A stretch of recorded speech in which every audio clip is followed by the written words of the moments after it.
എന്തോ ഒരു ഗൂഢോദ്ദേശത്തോടു കൂടി പുറപ്പെട്ടതാണ് എന്നുള്ളത് സംശയിക്കും. 8-9 കൊല്ലത്തോളം അദ്ദേഹം ഇടതുപക്ഷ മുന്നണിയുടെ MLA ആയിട്ട് പ്രവർത്തിച്ചിട്ടുണ്ട്.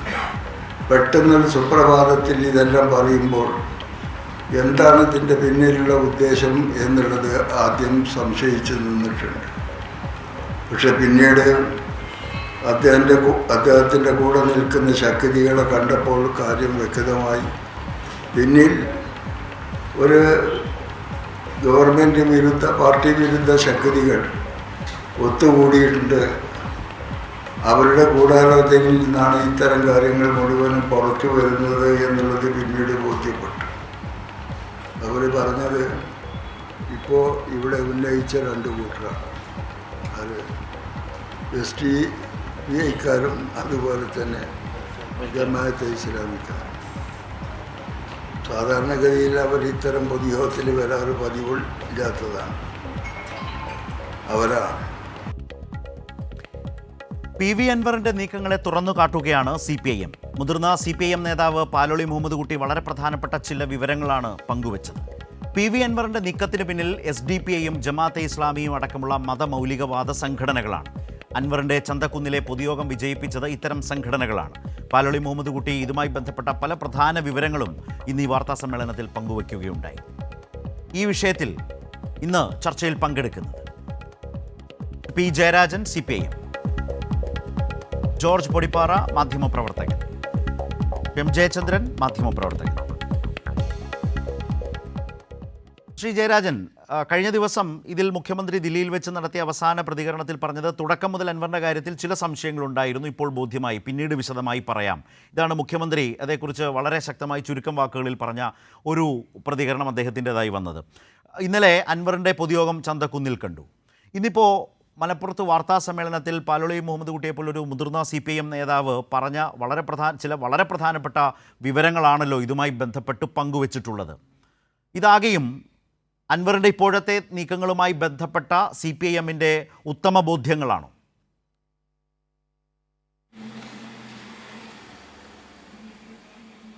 തീർച്ചയായും. കാരണം അൻവർ ആദ്യഘട്ടത്തിൽ അദ്ദേഹത്തിൻ്റെ പ്രകടനങ്ങൾ, അങ്ങനെയാണ് പറയേണ്ടത്, അദ്ദേഹത്തിൻ്റെ പ്രകടനങ്ങൾ സ്വാഭാവികമായിട്ടും ഒരു MLA എന്ന നിലക്ക് അദ്ദേഹത്തിന് പോലീസ് ഉദ്യോഗസ്ഥന്മാരിൽ നിന്നുണ്ടായിട്ടുള്ള ചില ദുരനുഭവങ്ങളെ അടിസ്ഥാനമാക്കി എന്നതാണ് നമ്മളെല്ലാം അനുമാനിച്ചത്. പക്ഷേ അദ്ദേഹത്തിൻ്റെ തുടർന്നുള്ള നീക്കങ്ങൾ, ഓരോ ദിവസവും നടത്തുന്ന മാധ്യമങ്ങളുമായിട്ടുള്ള ചർച്ച, ഇന്നലെ നിലമ്പൂരിലെ ചന്തക്കുന്നിൽ നടത്തിയിട്ടുള്ള അദ്ദേഹത്തിൻ്റെ പൊതുപ്രസംഗം, ഇന്നിപ്പോൾ കോഴിക്കോട് മുതലക്കുളത്ത് അദ്ദേഹം പ്രസംഗിച്ചു കൊണ്ടിരിക്കുകയാണ്. അപ്പോൾ അതിലെല്ലാം കാണുന്ന ഒരു പൊതുപ്രവണത ആണ് നമ്മൾ തിരിച്ചറിയേണ്ടത്. അത് സമൂഹം കൃത്യമായിട്ട് മനസ്സിലാക്കണം. അത് CPM മാത്രമല്ല മനസ്സിലാക്കേണ്ടത്. ചിലരിപ്പോൾ ഇതിനെ പ്രോത്സാഹിപ്പിക്കുന്നത് എങ്ങനെയാണ്? ഞാൻ നേരത്തെ പറഞ്ഞു, ആദ്യഘട്ടത്തിൽ ഇതിനകത്ത് യഥാർത്ഥത്തിലുള്ള ചില പ്രശ്നങ്ങൾ അദ്ദേഹം ഉന്നയിക്കുന്നു എന്ന തോന്നൽ എല്ലാവരിലും ഉണ്ടാക്കി. ഇപ്പോൾ അദ്ദേഹം ഒരു പടി കൂടി കടന്നിട്ട് നടത്തുന്ന പ്രചരണങ്ങൾ, അഭിപ്രായ പ്രകടനങ്ങൾ ഒക്കെ വളരെ ഗൗരവപൂർവ്വം നമ്മൾ കാണേണ്ടതാണ്. ഇതിൻ്റെ പിന്നിൽ ഗൂഢോദ്ദേശമുണ്ട് എന്ന് സംശയം ഇപ്പോൾ ബലപ്പെട്ടുകൊണ്ടിരിക്കുകയാണ്. ഇപ്പോൾ ഇന്നലത്തെ പ്രസംഗത്തിൽ, അതുപോലെ തന്നെ ഇന്ന് രാവിലെ ഒരു ചാനലുമായിട്ടുള്ള അഭിമുഖത്തിൽ ഒക്കെ അദ്ദേഹം പറയുന്ന കാര്യങ്ങൾ, കേരളത്തിലെ LDF സർക്കാർ, അതിൻ്റെ പോലീസ് ഒരു RSS ആണ്, RSS അനുകൂല പോലീസാണ് എന്ന തോന്നലുണ്ടാക്കുക, മുസ്ലിം വിരുദ്ധമായിട്ടുള്ള നടപടികളിലേക്കാണ് പോലീസ് നീങ്ങുന്നത് എന്ന ഒരു തോന്നലുണ്ടാക്കുക, ഇതിനു വേണ്ടിയുള്ള ആസൂത്രിതമായിട്ടുള്ള ശ്രമമാണ് നടക്കുന്നത്. ഇന്ന് പ്രസംഗം കുറച്ച് തുടങ്ങിയപ്പോൾ ഞാനത് ശ്രദ്ധിച്ചു. അദ്ദേഹം മുഖ്യമന്ത്രി ഡൽഹിയിൽ ഒരു പത്രവുമായിട്ട് നടത്തിയിട്ടുള്ള അഭിമുഖത്തെ സംബന്ധിച്ച് സൂചിപ്പിച്ചു. അപ്പോൾ അതിനകത്ത് പറഞ്ഞിട്ടുള്ളത്, മുഖ്യമന്ത്രിയുടെ പ്രസ്താവനയിൽ അല്ലെങ്കിൽ അഭിമുഖത്തിൽ സൂചിപ്പിച്ചിട്ടുള്ളത്, ഇവിടെ മലപ്പുറം ജില്ലയിൽ ഇത്ര കിലോ സ്വർണം പിടിച്ചു, ഇത്ര ഹവാല പണം പിടിച്ചു എന്നൊക്കെയുള്ള നിലയിലാണ് അദ്ദേഹം അവിടെ പറഞ്ഞിട്ടുള്ളത്. അപ്പോൾ അത് ഒരു മലപ്പുറം വിരോധമായിട്ട് മാറുന്നത് മുസ്ലിം വിരോധത്തിൻ്റെ ഭാഗമായിട്ടാണ്. അദ്ദേഹം പറഞ്ഞിട്ടുള്ള ഒരു കാര്യം, സഖാവ് പിണറായി ഈ അഭിമുഖത്തിൽ പറഞ്ഞിട്ടുള്ള ഒരു കാര്യം അദ്ദേഹം അംഗീകരിച്ചു. കാരണം കേരളത്തിൽ RSSനെതിരായിട്ടുള്ള ശക്തമായിട്ടുള്ള നിലപാട് സ്വീകരിച്ച് CPMഉം ഇടതുപക്ഷവുമാണ്. അത് ഞങ്ങൾ അംഗീകരിക്കുന്നു. പക്ഷേ ഇപ്പോഴത്തെ നിലപാടാണ്. ഇപ്പോൾ എന്താ നിലപാട്? യഥാർത്ഥത്തിൽ കരിപ്പൂർ എയർപോർട്ടിലൂടെയാണ് ഈ സ്വർണ്ണക്കടത്തിൻ്റെ ഭാഗമായിട്ട് പല നിയമവിരുദ്ധ കൃത്യങ്ങൾ നടത്തുന്നത്. ഹവാല പണം വരുന്നുണ്ട്. ആ കരിപ്പൂർ വിമാനത്താവളം മലപ്പുറം ജില്ലയിലാണല്ലോ. കണ്ണൂർ വിമാനത്താവളം അത് മട്ടന്നൂരിലാണ്. അതുകൊണ്ട് അവിടെയാണല്ലോ കടത്തുമായി ബന്ധപ്പെട്ട കേസുകൾ രജിസ്റ്റർ ചെയ്യപ്പെട്ട. അത് കണ്ണൂരിനെ അപമാനിക്കാൻ വേണ്ടിയിട്ടാണോ? അപ്പോൾ തെറ്റായിട്ടുള്ള ഒരു വിശകലനം നടത്തി ഒരു ഗവൺമെൻറ്റും പോലീസും മുസ്ലിം വിരുദ്ധമാണ് എന്ന് വരുത്താനുള്ള ആസൂത്രിതമായിട്ടൊരു പ്രചാരവേലയുണ്ട്. അപ്പോൾ അതിൻ്റെ പിന്നിൽ സഖാവ് പാലോളിയും മറ്റും സൂചിപ്പിച്ചതുപോലെ ഈ ജമാഅത്തെ ഇസ്ലാമി ഉൾപ്പെടെയുള്ള ശക്തികളുടെ പ്രചരണം ഏറ്റെടുക്കുന്നതാണോ, അതിൻ്റെ പിന്നിൽ അവരുണ്ടോ എന്ന് ന്യായമായിട്ടും നമ്മൾ സംശയിക്കേണ്ടതായിട്ടുണ്ട്. ഇവിടെ അദ്ദേഹം നടത്തുന്ന ഓരോ പ്രസംഗങ്ങളിലും അത് കാണാമല്ലോ. അദ്ദേഹം ചന്തക്കുന്നിലെ പ്രസംഗത്തിൽ ഒന്ന് ഇസ്ലാം മത വിശ്വാസികളെ തൻ്റെ കൂടെ അണിനിരത്താനുള്ള ശ്രമം, ഹിന്ദു വിശ്വാസികളെ തൻ്റെ കൂടെ അണിനിരത്താനുള്ള ശ്രമം, ക്രിസ്തീയ വിശ്വാസികളെ തൻ്റെ കൂടെ അണിനിരത്താനുള്ള ശ്രമം. അപ്പോൾ കൃത്യമായിട്ടൊരു പദ്ധതി ആവിഷ്കരിക്കുകയും ഓരോ വിഭാഗത്തിൻ്റെയും ചാഞ്ചാടുന്ന മനസ്സുകളെ സ്വാധീനിക്കുന്നതിന് വേണ്ടിയുള്ള കൃത്യമായിട്ടുള്ള ആസൂത്രണത്തോടു കൂടിയുള്ള നീക്കമാണ്. ഇന്ന് ഇവിടെ കോഴിക്കോട് നടത്തിയിട്ടുള്ള അദ്ദേഹത്തിൻ്റെ പ്രസംഗത്തിൽ പാനൂരിലെ ഒരു കുട്ടിയുടെ മരണം സംബന്ധിച്ച് അദ്ദേഹം പറയുന്നുണ്ട്. തീർച്ചയായിട്ടും നമ്മുടെ സംസ്ഥാനത്ത് ഈ മാമിയുടെ തിരോധാനം പോലെ ചില കേസുകൾ, തെളിയിക്കപ്പെടാത്ത കേസുകൾ ഇപ്പോഴും ഉണ്ട്. ആ തെളിയിക്കപ്പെടാത്ത കേസുകളൊക്കെ ഇത് ഗവൺമെൻറ്റിൻ്റെയും പോലീസിൻ്റെയും തെറ്റായിട്ടുള്ള സമീപനത്തിൻ്റെ ഫലമായിട്ടാണ്. ബോധപൂർവം ആ കേസിലെ യഥാർത്ഥ പ്രതികളിലേക്ക് അന്വേഷണം എത്തുന്നത് അത് നേതൃതലത്തിൽ തന്നെ ഇടപെട്ട് തടയുകയാണ് എന്നൊരു നിലയിലാണല്ലോ പോകുന്നത്. അത് ഒരാപൽക്കരമായിട്ടൊരു സന്ദേശം ഈ സമൂഹത്തിന് നൽകുന്നതിന് വേണ്ടിയുള്ള ആസൂത്രിതമായിട്ടൊരു ഗൂഢാലോചനയാണോ എന്ന് സംശയിക്കേണ്ടതുണ്ട്. മാത്രമല്ല, അദ്ദേഹം ഇന്നലെ പറഞ്ഞത് ജനങ്ങൾ ഒരു പാർട്ടി രൂപീകരിക്കണം എന്ന് പറഞ്ഞാൽ അതിൻ്റെ കൂടെ ഞാൻ ഉണ്ടാവും, ജനങ്ങൾ തീരുമാനിക്കട്ടെ എന്നാണ്. അപ്പോൾ അദ്ദേഹം വളരെ ബോധപൂർവം എന്തോ കാര്യങ്ങൾ മനസ്സിൽ ആലോചിച്ചുകൊണ്ട് നമ്മുടെ സംസ്ഥാനത്തെമ്പാടും പോലീസിനെതിരായിട്ടൊരു വികാരം സൃഷ്ടിക്കുക, പോലീസിനെതിരായിട്ട് ചില പോലീസ് ഉദ്യോഗസ്ഥന്മാരുടെ ചില നടപടികൾക്കെതിരായിട്ട് CPIM പ്രവർത്തകന്മാർക്കും ചില ആക്ഷേപങ്ങളുണ്ടാകും. സ്വാഭാവികമാണല്ലോ. കേരളത്തിലെ LDF ഗവൺമെൻറ് അങ്ങനെ അധികാരത്തിലിരിക്കുന്ന പാർട്ടിക്ക് വേണ്ടി തെറ്റായ കാര്യങ്ങൾ ചെയ്യുന്നു എന്ന് ആർക്കും പറയാൻ പറ്റില്ല. അപ്പോൾ അദ്ദേഹം വാദിച്ചു കൊണ്ടുവരുന്നത് ഭരണകക്ഷിയാവുമ്പോൾ കുറച്ച് സ്വജനപക്ഷപാതം കാണിക്കാം എന്ന നിലക്കാണ്. ആ സ്വജനപക്ഷപാതം കാണിക്കാത്ത ഒരു ഗവൺമെൻറ്റാണ് കേരളത്തിലെ ഗവൺമെൻറ്റും അതുപോലെ തന്നെ പോലീസും. ചില പോലീസ് ഉദ്യോഗസ്ഥന്മാരെ സംബന്ധിച്ച് പരാതി ഉണ്ടാവും, പരാതി എഴുതി കൊടുക്കട്ടെ. CPMൻ്റെ പ്രവർത്തകന്മാർക്ക് ചില പോലീസ് ഉദ്യോഗസ്ഥന്മാരുടെ തെറ്റായ നടപടികൾ സംബന്ധിച്ച് അഭിപ്രായമുണ്ട്. അത് സംബന്ധിച്ച് കംപ്ലൈൻറ്റ് ചെയ്തിട്ടുണ്ട്. കംപ്ലൈൻറ്റിനെ അടിസ്ഥാനപ്പെടുത്തി നടപടികളും സ്വീകരിച്ചിട്ടുണ്ട്. അദ്ദേഹം കൊണ്ടുവരുന്ന കാര്യം എന്താണ്? ശ്രീ ജയരാജൻ, ഇതെല്ലാം ADGP രണ്ട് കാര്യങ്ങൾ കൂടി. ഒന്ന്, ഇപ്പോൾ താങ്കൾ പറഞ്ഞ അതായത് പാർട്ടി പ്രവർത്തകർക്ക് അത്തരം പരാതികൾ ഉണ്ടെങ്കിൽ അത് പരിശോധിക്കുക എന്നൊക്കെ തരത്തിൽ പറഞ്ഞു, അല്ലെങ്കിൽ അദ്ദേഹത്തിന് അങ്ങനെ പോലീസുമായി ബന്ധപ്പെട്ട അനുഭവം ഉണ്ടെങ്കിൽ എഴുതി നൽകട്ടെ എന്നുണ്ട്. അദ്ദേഹം പറയുന്നത് കേരളത്തിലുടനീളം ഈ സർക്കാരിനെ അധികാരത്തിലേറ്റിയ കമ്മ്യൂണിസ്റ്റ് പാർട്ടി പ്രവർത്തകർക്ക് വലിയ തോതിലുള്ള ഒരു തിരസ്കരണം ആണ്, പീഡാനുഭവങ്ങളാണ് പോലീസിൽ നിന്ന് നേരിട്ടുകൊണ്ടേയിരിക്കുന്നത്. നിരന്തരം കഴിഞ്ഞ ദിവസങ്ങളിലൊക്കെ നിരന്തരം പറഞ്ഞുകൊണ്ട്, താങ്കൾ അതിനെ പ്രകടനമെന്നാണ് വിളിച്ചത്, അൻവർ വാർത്താ സമ്മേളനങ്ങളിൽ പറഞ്ഞുകൊണ്ടിരിക്കുന്നതാണ്. രണ്ടാമത്തെ പ്രധാനപ്പെട്ട കാര്യം, ഇപ്പോഴത്തെ ഈ പുതിയ രീതിയിൽ അൻവറിൻ്റെ രാഷ്ട്രീയത്തെ നിലപാടുകളെ പറയാൻ ശ്രമിക്കുമ്പോൾ അത് സംഘ്പരിവാർ വിരുദ്ധമാണ് എന്ന നിലയിൽ അവതരിപ്പിച്ചുകൊണ്ട് കേരളത്തിലെ മതന്യൂനപക്ഷങ്ങളുടെ ഒരു ഭാഗത്ത് നിന്ന് അതിൻ്റെ ഒരു വക്താവ് എന്ന നിലയിലേക്ക് അൻവർ മാറുകയാണോ? അൻവർ ആ നിലയിൽ സംസാരിച്ചു കൊണ്ടിരിക്കുന്ന കാര്യങ്ങൾ യഥാർത്ഥത്തിൽ കൂടുതൽ സഹായകരമാകുന്നത് സംഘ്പരിവാറിനാണോ?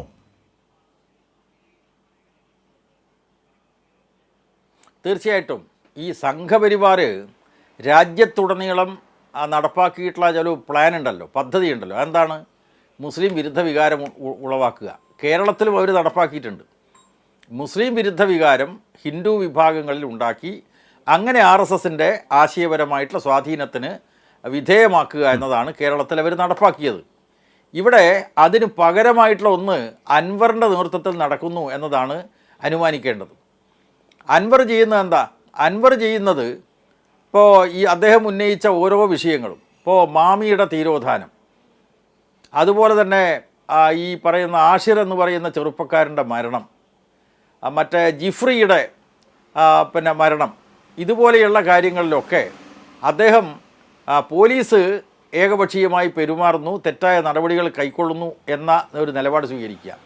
പോലീസ് ഉദ്യോഗസ്ഥന്മാർ ഒട്ടേറെ കേസുകൾ അന്വേഷിക്കുന്നുണ്ടല്ലോ, പക്ഷേ സമർത്ഥമായി അന്വേഷിച്ച് കണ്ടുപിടിച്ച കേസുകളുണ്ടല്ലോ. ഇപ്പോൾ ATM കവർച്ചാ കേസ് എത്ര സാമർത്ഥ്യവും അടിയന്തരമായിട്ട് ഇടപെട്ടുകൊണ്ടാണ് അതിലെ പ്രതികളെ പിടിച്ചത്. അപ്പോൾ അങ്ങനെ റെക്കോർഡ് സൃഷ്ടിച്ചിട്ടുള്ള കേരള പോലീസ്, ഏറ്റവും മികച്ച അന്വേഷണ ഉദ്യോഗസ്ഥന്മാരുടെ പോലീസ്, ആ പോലീസിനെ സംബന്ധിച്ച് MLA എന്ന നിലക്ക്, ഒരു ജനപ്രതിനിധി എന്ന നിലക്ക് അദ്ദേഹം ആക്ഷേപം ഉന്നയിക്കുന്നു, മുഖ്യമന്ത്രിക്ക് എഴുതി കൊടുക്കുന്നു. ആ എഴുതി കൊടുത്ത കാര്യങ്ങൾ സംബന്ധിച്ച് മുഖ്യമന്ത്രി അന്വേഷണത്തിന് ഉത്തരവിടുന്നു. പ്രധാനപ്പെട്ടൊരു കാര്യം എന്താണ്? അദ്ദേഹം തുടക്കത്തിൽ ADGP അജിത് കുമാറിനെതിരായി പറഞ്ഞ കാര്യം ശരത്തെ ഓർക്കണം. അതായത് RSS നേതാക്കന്മാരുമായിട്ട് ADGP നടത്തിയിട്ടുള്ള കൂടിയാലോചന, അതിലിങ്ങനെ പറഞ്ഞുകൊണ്ടുവന്നു. അതും അന്വേഷിക്കാമെന്ന് മുഖ്യമന്ത്രി പറഞ്ഞു. അന്വേഷിച്ചുകൊണ്ടിരിക്കുകയാണ് DGPയുടെ നേതൃത്വത്തിൽ. എന്ന് മാത്രമല്ല, അജിത് കുമാറിനെതിരായിട്ട് സാമ്പത്തികമായിട്ടുള്ള കുറ്റാരോപണം അദ്ദേഹം ഉന്നയിക്കുന്നു. അദ്ദേഹം പറയുകയാണ്, എൻ്റെ അടുക്ക് രേഖയുണ്ട്, ഇതാ രേഖ, കേഷായിട്ട് പൈസ കൊടുത്തതിൻ്റെ രേഖ എൻ്റെ അടുക്കുണ്ട്, ഇത് വെച്ച് ഇപ്പോൾ സസ്പെൻഡ് ചെയ്യണമെന്നാണ്. അത് അൻവർ ആഭ്യന്തര വകുപ്പ് മന്ത്രിയായ സമയത്ത് ചെയ്യുമായിരിക്കാം, പക്ഷേ സഖാവ് പിണറായി വിജയൻ അങ്ങനെ ചെയ്യാൻ പറ്റില്ല. നിയമപരമായിട്ട് നടപടിയെടുക്കുന്ന ഒരു ഭരണാധികാരിക്ക് ഇങ്ങനൊരു ആക്ഷേപം വന്ന ഉടനെ സസ്പെൻഡ് ചെയ്യാൻ പറ്റില്ല. അപ്പോൾ അത് സംബന്ധിച്ച് അന്വേഷിക്കുകയാണ്, വിജിലൻസിന് കൊടുത്തിരിക്കുകയാണ്. ആ വിജിലൻസിൻ്റെ അന്വേഷണ റിപ്പോർട്ട് വന്നിട്ട് നടപടി എടുത്തിട്ടില്ലെങ്കിൽ അൻവർ പറയുന്നതിൽ ന്യായമുണ്ട്. RSSുമായി ബന്ധപ്പെട്ട് അദ്ദേഹം നടത്തിയിട്ടുള്ള ചർച്ചയെ സംബന്ധിച്ചിടത്തോളം DGPയുടെ റിപ്പോർട്ട് വരട്ടെ. ആ റിപ്പോർട്ട് വന്നതിന് ശേഷം ഇത് യഥാർത്ഥത്തിൽ പറയുന്നതല്ല യാഥാർത്ഥ്യം, അത് പറയട്ടെ. അതിനു മുമ്പേ എല്ലായിടത്തും മീറ്റിംഗ് വെച്ച് CPMനെ തെറി പറയുക, അതുപോലെ തന്നെ നേതാക്കന്മാരെ ആക്ഷേപിക്കുക, ഇടതുപക്ഷ ജനാധിപത്യ മുന്നണി സർക്കാരിനെയും അതുവഴി പോലീസിനെയും ആക്ഷേപിക്കുക. ഇവിടെ അൻവറിൻ്റെ കൂടെ ചിന്തിക്കുന്നു എന്ന് പറയുന്ന ആളുകളും ഇപ്പോൾ ഉള്ള ചില ആളുകളുണ്ടല്ലോ, അവരോട് എനിക്ക് പറയാനുള്ളത്, നമ്മുടെ രാജ്യത്തുടനീളമുള്ള സാഹചര്യം നോക്കുമ്പോൾ ഈ കേരളത്തിലാണ് വർഗീയതയ്ക്ക് വിധേയമാവാത്ത ഒരു പോലീസ് സംവിധാനമുള്ളത് എന്ന് നിങ്ങൾ അംഗീകരിക്കണം. കാരണം രാജ്യത്ത് പലയിടത്തും നടക്കുന്ന കാര്യം നമുക്കറിയാലോ. കേരളത്തിലെ 2016 പിണറായി സർക്കാർ അധികാരത്തിൽ വന്നതിന് ശേഷം വടക്കൻ ജില്ല കാസർഗോഡ് എത്ര വർഗീയ സംഘർഷങ്ങളാണ് ഈ കോൺഗ്രസും ലീഗും ഭരിക്കുന്ന കാലത്തുണ്ടായത്. 2016 മുമ്പേ 2016 അധികാരത്തിന് വന്നതിന് ശേഷം ആ കാസർഗോഡ് ജില്ല പൂർണ്ണമായിട്ട് വർഗീയ ലഹളകളില്ലാത്ത, വർഗീയ സംഘർഷങ്ങളില്ലാത്തൊരു ജില്ലയായിട്ട് മാറിയല്ലോ. കണ്ണൂർ, വയനാട്, കാസർഗോഡ്, കേരളത്തിൽ എവിടെയാണ് വർഗീയ സംഘർഷം നടക്കുന്നൊരു ജില്ലയുള്ളത്? എന്താ ഉത്തരേന്ത്യയിലെ സ്ഥിതിഗതികൾ? അത് അൻവറിനെ പോലെയുള്ള ആളുകൾ മനസ്സിലാക്കണ്ടേ. ഉത്തരേന്ത്യയിൽ ന്യൂനപക്ഷ വിരുദ്ധ വേട്ട നടത്തുന്നു. ഈയിടെ പിന്നെ സുപ്രീം കോടതി പോലും ഇടപെട്ടല്ലോ. എന്ന് പറഞ്ഞാൽ കേസുകൾ ചുമത്തുക, ആ കേസുകളുടെ പേരിൽ പ്രതികളാക്കപ്പെട്ടവരുടെ വീടുകൾ ബുൾഡോസർ ഉപയോഗിച്ച് തടക്കുക. ബുൾഡോസർ രാജ് നടക്കുകയാണ് BJP ഭരിക്കുന്ന UPയിൽ. അങ്ങനെ വല്ല കാര്യവും ഇവിടെയുണ്ടോ? അപ്പോൾ ന്യൂനപക്ഷങ്ങളെ സംബന്ധിച്ച്, പ്രത്യേകിച്ച് മുസ്ലിം ന്യൂനപക്ഷങ്ങളെ ലക്ഷ്യമിട്ട് RSS നടത്തുന്ന ഈ വിധത്തിലുള്ള പ്രത്യക്ഷമായിട്ടുള്ള കടന്നാക്രമണങ്ങളെ അതിശക്തമായി ചെറുത്തുകൊണ്ട് ന്യൂനപക്ഷങ്ങൾക്ക് സമാധാനപരമായി ജീവിക്കാനുള്ളൊരു അന്തരീക്ഷം ഉണ്ടാക്കുന്ന ഈ കേരളത്തിലെ LDF സർക്കാരിനെ ആക്ഷേപിക്കുന്നു എന്ന് പറഞ്ഞാൽ അത് കൃത്യമായിട്ടൊരു ഗൂഢപദ്ധതി അതിൻ്റെ പിന്നിലുണ്ട് എന്ന്, രാഷ്ട്രീയ പദ്ധതിയാണത്. ആ രാഷ്ട്രീയ പദ്ധതിയെ തുറന്നു കാണിക്കാനാണ് CPIM പരിശ്രമിക്കുന്നത്.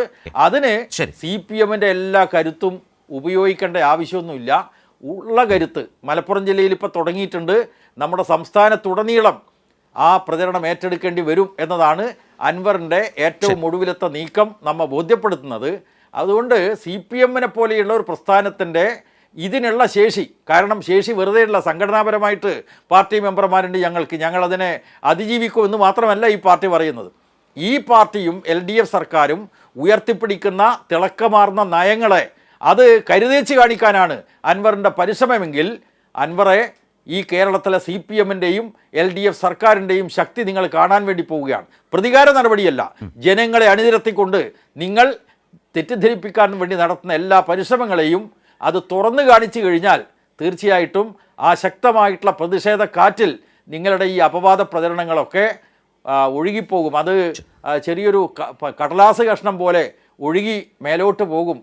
അതേസമയം യഥാർത്ഥത്തിലുള്ള വല്ല പ്രശ്നമുണ്ടെങ്കിൽ തീരോധാനം സംബന്ധിച്ചും അതുപോലെ തന്നെ ദുരൂഹ മരണം സംബന്ധിച്ചുമുള്ള കാര്യങ്ങൾ കേരളത്തിലെ പോലീസ് കൃത്യമായിട്ട് അന്വേഷിച്ച് നടപടിയെടുക്കും എന്നതാണ് എനിക്ക് സംബന്ധിച്ച് പറയാനുള്ളത്.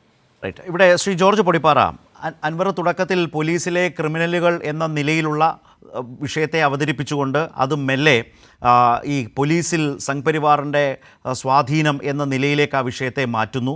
മറുഭാഗത്ത് ന്യൂനപക്ഷ രാഷ്ട്രീയം, ന്യൂനപക്ഷം ആ നിലയിൽ വേട്ടയാടപ്പെടുന്നു. ഈ സർക്കാരിൻ്റെ കാലത്ത് ഏറ്റവും അധികം വേട്ടയാടപ്പെടുന്നത് കമ്മ്യൂണിസ്റ്റുകളും അതുപോലെ തന്നെ ന്യൂനപക്ഷങ്ങളുമാണ് എന്നൊരു നറേറ്റീവിലേക്ക് മാറുന്നു. അതേ തുടർന്ന് പറഞ്ഞു വന്ന പല ആരോപണങ്ങളും നമ്മുടെ മുമ്പിലുണ്ട്. CPI-യുമായി ബന്ധപ്പെട്ടൊക്കെ നിസ്കാരത്തിന് തടസ്സം നിൽക്കുന്നു എന്ന നിലയിലൊക്കെ അദ്ദേഹം പറഞ്ഞതായിട്ടുള്ള ഒരുപാട് കാര്യങ്ങൾ നിൽക്കണം. അങ്ങനെ ഒരു മാറ്റം അൻവറിൻ്റെ പ്രതികരണങ്ങളിലാകെ സംഭവിക്കുന്നു. ആ വിധത്തിൽ അൻവറിൽ സംഭവിച്ച മാറ്റത്തിൻ്റെ ആ സൂചനകളെയാണ്, ആ പ്രശ്നത്തെയാണ് ഇവിടെ ശ്രീ ജയരാജൻ അവതരിപ്പിച്ചത്. ഇന്ന് മുതിർന്ന നേതാവ് മലപ്പുറത്ത് ശ്രീ പാലോളി അതിശക്തമായ വാർത്താ സമ്മേളനത്തിൽ വളരെ ശക്തമായി ഉന്നയിച്ച പ്രശ്നം എന്താണ്? ആ പ്രശ്നം എന്ന് പറയുന്നത് മതമൗലികവാദ സംഘടനകളാണ് ആ വിധം ഇപ്പോൾ അൻവറിനു പിന്നിൽ അണിനിരന്നിട്ടുള്ളത് എന്ന് CPI അതുമായി ബന്ധപ്പെട്ടൊരു പൊസിഷൻ എടുക്കുന്നു. അത് ജനങ്ങളോട് വിശദീകരിക്കുന്നു. അൻവറുമായി ബന്ധപ്പെട്ട് വളരെ പ്രധാനപ്പെട്ടൊരു വിമർശനവും CPI-ൻ്റെ വെളിപ്പെടുത്തലും ആ നിലയിലത് മാറുന്നില്ലേ? അൻവറിനെ സംബന്ധിച്ച് അൻവറിനെ ആ നിലയിൽ CPI തുറന്നു കാട്ടാൻ ശ്രമിച്ചുകൊണ്ട് പറയുന്ന ഈ കാര്യങ്ങൾ അത് അതീവ പ്രാധാന്യമുള്ളതാണോ? ഇപ്പൊ നടക്കുന്നത് ശരത്തെ ഒരു വലിയ പോരാട്ടമാണ്.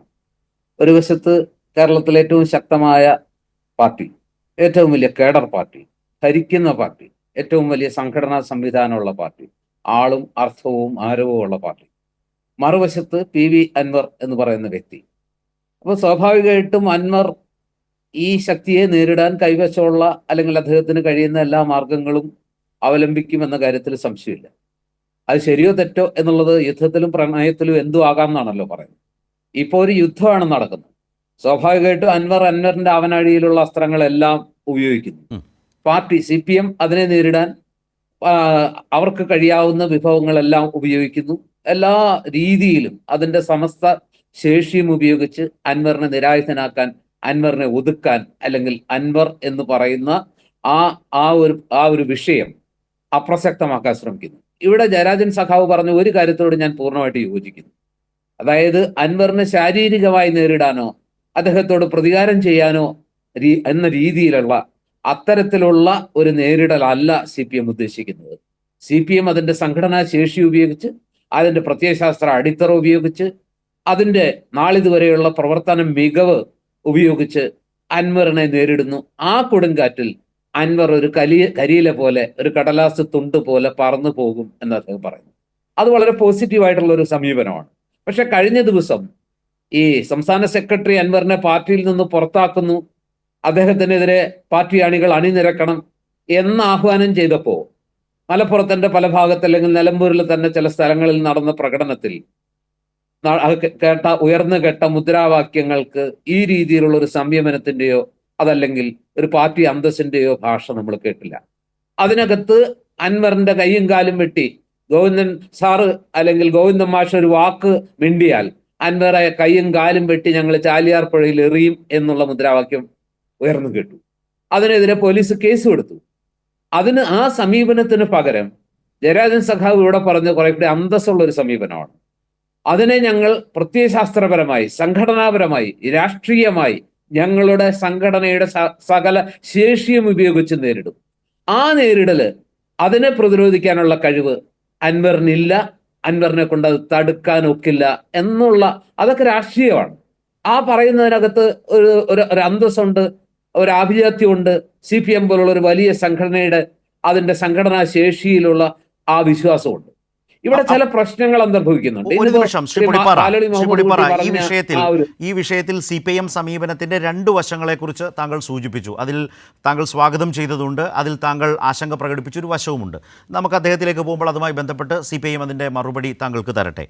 അങ്ങനെ CPM വിശകലനം ചെയ്യുമ്പോൾ തന്നെ ശ്രീ പൊടിപ്പാറ, അപ്പുറത്ത് അൻവർ എന്ന് പറയുന്ന MLA ആ MLA ഒരു മുൻ കോൺഗ്രസ്സുകാരനാണ്. കോൺഗ്രസിൽ നിന്ന് വിട്ട് CPIM-നൊപ്പം ചേർന്ന് അല്ലെങ്കിൽ ഇടതുപക്ഷത്തോടൊപ്പം വന്ന് അവിടെ നിന്ന് നിലമ്പൂരിൽ 2 തവണ ജയിച്ച് മതനിരപേക്ഷ ജനാധിപത്യ ചേരിയുടെ വക്താവായി മാറിയ ഒരാളാണ്. പക്ഷേ താങ്കൾ പറഞ്ഞ പോലെ ഒരു യുദ്ധം ജയിക്കാൻ വേണ്ടി എവിടെയും ആരുടെയും കൂട്ടുചേരാം, കൂട്ടുപിടിക്കാം എന്ന് പറയുന്ന അത്ര നിസ്സാരമാണോ? ഈ കാലത്ത് സംഘ് വർഗീയ ഫാസിസത്തെക്കുറിച്ച് സംസാരിക്കുന്ന ഒരാൾ മറുഭാഗത്ത് മതമൗലികവാദ സംഘടനകളുടെ പിന്തുണയോടെയാണ് ഒരു പോരാട്ടം നടത്തുന്നതെങ്കിൽ അതോടെ തീർന്നില്ലേ ആ പോരാട്ടം എന്ന് പറയുന്നത് തന്നെ ഏതർത്ഥത്തിലാണ് പോരാട്ടമാവുക? ചരിത്രേ ഞാൻ അതിൽ കാണുന്നത് ഇപ്പൊ ഇന്ന് പ്രധാനമായിട്ട് ഉയരുന്ന ഒരു ആരോപണം, ചന്തക്കടവിൽ PV അൻവറിനെ കേൾക്കാൻ ഇത്രയേറെ ആളുകൾ കൂടുമെന്നും ഇത്രത്തോളം നീണ്ടൊരു പ്രസംഗം നടത്തുമെന്നും ഒന്നും ആരും വിചാരിച്ചതല്ല.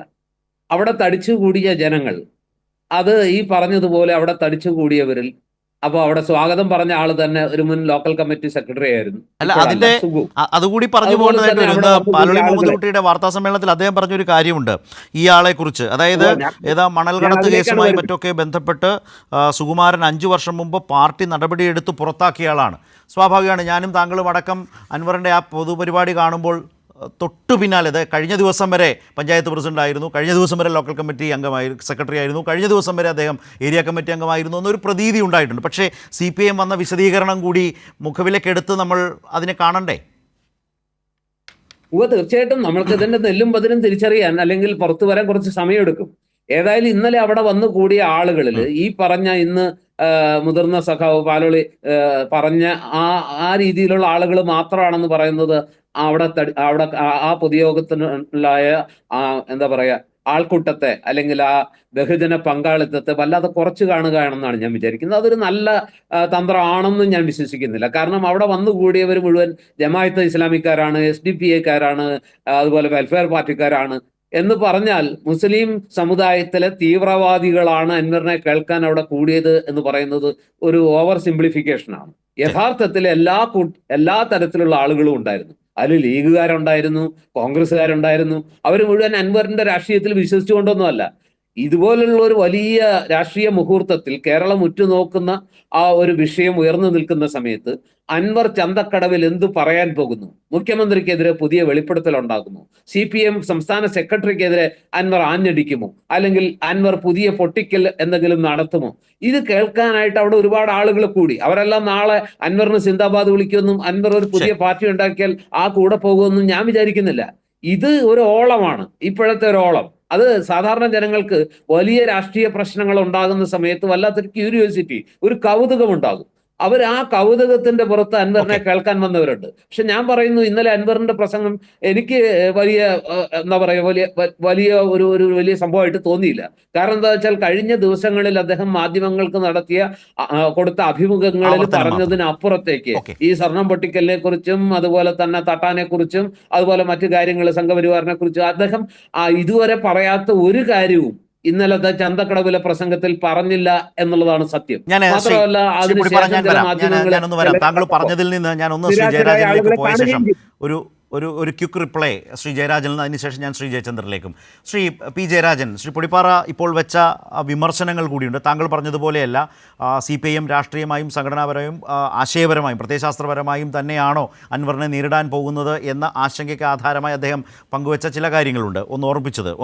രണ്ടാമത്തെ കാര്യം, ചന്തക്കടവിൽ അവിടേക്കെത്തിയ ആളുകളെ അതിനെ CPIM കൂടുതൽ ലഘൂകരിച്ച് കാണാൻ ശ്രമിക്കുന്നതിൻ്റെ ഭാഗമായി SDPI ജമാഅത്തെ ഇസ്ലാമി പ്രവർത്തകരാണ് അവിടെയാകെ എന്ന് ശ്രീ പാലോളിയെപ്പോലെ ഒരു മുതിർന്ന നേതാവ് പറയുന്നു. അതും ആ നിലയിൽ മുഖവിലേക്കെടുക്കാൻ അദ്ദേഹം ഈ ചർച്ചയുടെ ഭാഗമായി തയ്യാറായിട്ടില്ല. സ്വാഭാവികമായി വരുന്നൊരു ജനക്കൂട്ടം എന്ന് എന്തുകൊണ്ട് CPM അതിനെ കാണുന്നില്ല? ഈ നിലയിലൊക്കെ ഒരു വലിയ രാഷ്ട്രീയ വിവാദമോ ഒക്കെ നിറഞ്ഞു നിൽക്കുന്ന ഒരു അന്തരീക്ഷത്തിൽ സ്വാഭാവികമായ ഒരു MLA ഒരു യോഗം വിളിച്ചാൽ ഇങ്ങനെ നിൽക്കുന്ന ഒരാൾ പറയുന്നത് എന്താണെന്ന് കേൾക്കാൻ വരുന്ന കേവലമായ ആൾക്കൂട്ടത്തിനപ്പുറത്തേക്ക് അതിന് മറ്റൊരു ഗൗരവം കാണേണ്ടതുണ്ടോ എന്ന് അദ്ദേഹം ചോദിക്കുന്നതിലും ഒരു കാര്യമില്ലേ?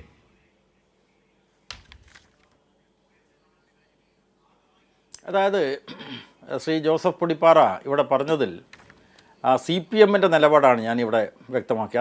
അദ്ദേഹം അതിനോട് യോജിച്ചു. കാരണം അങ്ങനെയുള്ള ഒരു ആശയ സമരം നടക്കണം കേരളത്തിൽ, രാഷ്ട്രീയമായിട്ടുള്ള സമരം നടക്കണം എന്ന് തന്നെയാണ് എൻ്റെ അഭിപ്രായം, പൊടിപ്പാറയെപ്പോലെ. അതേസമയം അദ്ദേഹം ചെയ്യുന്നത് എന്താണെന്ന് പറഞ്ഞാൽ ഒറ്റപ്പെട്ട എവിടെയെങ്കിലും ഒരു മുദ്രാവാക്യം വിളിച്ചു.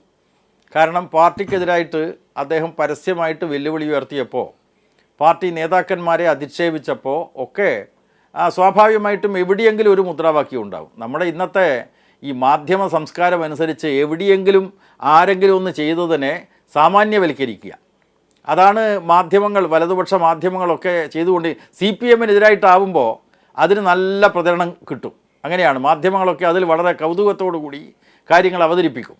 ഇവിടെ പൊടിപ്പാറയോടും പ്രേക്ഷകരോടും എനിക്ക് പറയാനുള്ളത്, ഞാൻ പറഞ്ഞതും അതുപോലെ CPM-ൻ്റെ പോളിറ്റ് ബ്യൂറോ അംഗമായിട്ടുള്ള മുഖ്യമന്ത്രി സഖാവ് പിണറായിയും അതുപോലെ ഗോവിന്ദൻ മാഷും തലമുതിർന്ന നേതാവായിട്ടുള്ള സഖാവ് പാലോളിയും ഒക്കെ പറഞ്ഞ കാര്യം അദ്ദേഹത്തിൻ്റെ കാലും കൈയും വെട്ടുമെന്നല്ല, ഇദ്ദേഹത്തിൻ്റെ ഇപ്പോഴത്തെ വെളിപാടുകൾക്ക് പിന്നിൽ കൃത്യമായിട്ടൊരു അജണ്ടയുണ്ട് എന്ന് സംശയിക്കണമെന്നാണ്. അതാണ് ഞാനിവിടെ പറഞ്ഞത്. അത് അദ്ദേഹം എന്താണ് ചെയ്യുന്നത്? ഇന്നലെ നിലമ്പൂരിൽ, ഇന്ന് കോഴിക്കോട്. അപ്പോൾ ഇതൊരു വ്യാപകമായിട്ട് ഒരു CPM വിരുദ്ധ വികാരം ഉണ്ടാക്കാനുള്ള ശ്രമമാണ്. അതിൽ പിന്നെ കൂടിയവരിൽ താങ്കൾ പറഞ്ഞതുപോലെ ഈ കൗതുകത്തോടു കൂടി കേൾക്കാൻ, എന്താണ് അൻവർ പറയുന്നത് എന്ന് കേൾക്കാൻ വന്നവരുണ്ടാവാം. ആ തരത്തിൽ മറ്റ് രാഷ്ട്രീയ എതിരാളികൾ, CPM വിരുദ്ധ രാഷ്ട്രീയക്കാരായിട്ടുള്ള ആളുകളുണ്ടാവും. അവരെല്ലാം തന്നെ ജമാഅത്തെ ഇസ്ലാമിയായിട്ടൊന്നും ഞങ്ങൾ മുദ്രയടിക്കുന്നില്ല. പക്ഷേ ഇത് തുറന്നു കാണിക്കണമല്ലോ. അൻവർ ഇങ്ങനെ ADGP എന്ന് പറയുന്ന ഒരു പോലീസ് ഉദ്യോഗസ്ഥൻ്റെ നടപടിയെ സംബന്ധിച്ചുള്ള ആക്ഷേപത്തിൽ നിന്ന് തുടങ്ങിയിട്ട് ഇപ്പോൾ CPIM മുസ്ലിം വിരുദ്ധമാണ് എന്ന പ്രചരണത്തിലേക്ക് വരുമ്പോൾ അതിൻ്റെ പിന്നിൽ വല്ല ഗൂഢോദ്ദേശമുണ്ടോ എന്ന കാര്യം ഉന്നയിക്കാൻ സാമാന്യ ബുദ്ധിയുള്ള ആരും തയ്യാറാവും. കേരളം പൊതുവെ രാഷ്ട്രീയ പ്രബുദ്ധത കൂടിയ സംസ്ഥാനമാണ്. അപ്പോൾ അതുകൊണ്ട് അൻവറിൻ്റെ ഇപ്പോഴത്തെ നീക്കം ADGPയോ അതല്ലെങ്കിൽ ഏതെങ്കിലും പോലീസ് ഉദ്യോഗസ്ഥനോ മാത്രമല്ല, കേരളത്തിലെ ഇടതുപക്ഷ രാഷ്ട്രീയ സംസ്കാരത്തിനെതിരായിട്ടാണ് അദ്ദേഹം പ്രത്യക്ഷമായിട്ടുള്ള ആക്രമണങ്ങളുമായി വന്നത്. അപ്പോൾ സ്വാഭാവികമായിട്ടും അന്നേരത്തെ പ്രതിരോധം ഉണ്ടാവും. ആ പ്രതിരോധം ആശയപരമായിട്ടുള്ള പ്രതിരോധമാണ്. എവിടെയെങ്കിലും ആരെങ്കിലും വിളിച്ച ഒരു മുദ്രാവാക്യത്തെ അത് പർവ്വതീകരിച്ച് അതാണ് CPM-ൻ്റെ നിലപാട് എന്ന നിലക്ക് അത് വികാരപരമായിട്ട് അവതരിപ്പിക്കാൻ അൻവർ ശ്രമിക്കുന്നുണ്ടാവും. പക്ഷേ അതുപോലെ പൊടിപ്പാറയെപ്പോലെയുള്ള കാര്യങ്ങൾ പിന്നെ തിരിച്ചറിയാൻ ശേഷിയുള്ള ആളുകൾ അത് വലിയ പ്രശ്നമായിട്ട് ഏറ്റെടുക്കേണ്ട ആവശ്യമില്ല എന്നതാണ് എനിക്ക് സംബന്ധിച്ച് പറയാനുള്ളത്. ഇതിൻ്റെ പിന്നിൽ കൃത്യമായിട്ടുള്ള അജണ്ടയുണ്ട് അൻവറിൻ്റെ പിന്നിൽ. ആ അജണ്ട തുറന്നു കാണിച്ചുകൊണ്ടുള്ള ആശയ സമരം നമ്മൾ നടത്തണം. നേരത്തെ ഞാൻ പറഞ്ഞിട്ടുള്ള ഒരു കാര്യം, ഒരു കാര്യം കൂടി, നേരത്തെ ഞാൻ പറഞ്ഞിട്ടുള്ള ഒരു കാര്യം, രാജ്യത്തിൻ്റെ അന്തരീക്ഷം ആകെ നോക്കുമ്പോൾ ഈ കേരളത്തിലെ LDF സർക്കാരാണ്, അതിന് നേതൃത്വം കൊടുക്കുന്ന CPM ഇടതുപക്ഷ ജനാധിപത്യ മുന്നണിയാണ് എല്ലാ വർഗീയതക്കുമെതിരായി ഉറച്ച നിലപാട് സ്വീകരിക്കുന്നത്. മതനിരപേക്ഷതയുടെ തുരുത്തായിട്ട് കേരളം നിലനിൽക്കുന്നത് ഇടതുപക്ഷ രാഷ്ട്രീയ സംസ്കാരം കേരളത്തിൽ ശക്തിപ്പെട്ടതിൻ്റെ ഫലമായിട്ടാണ്.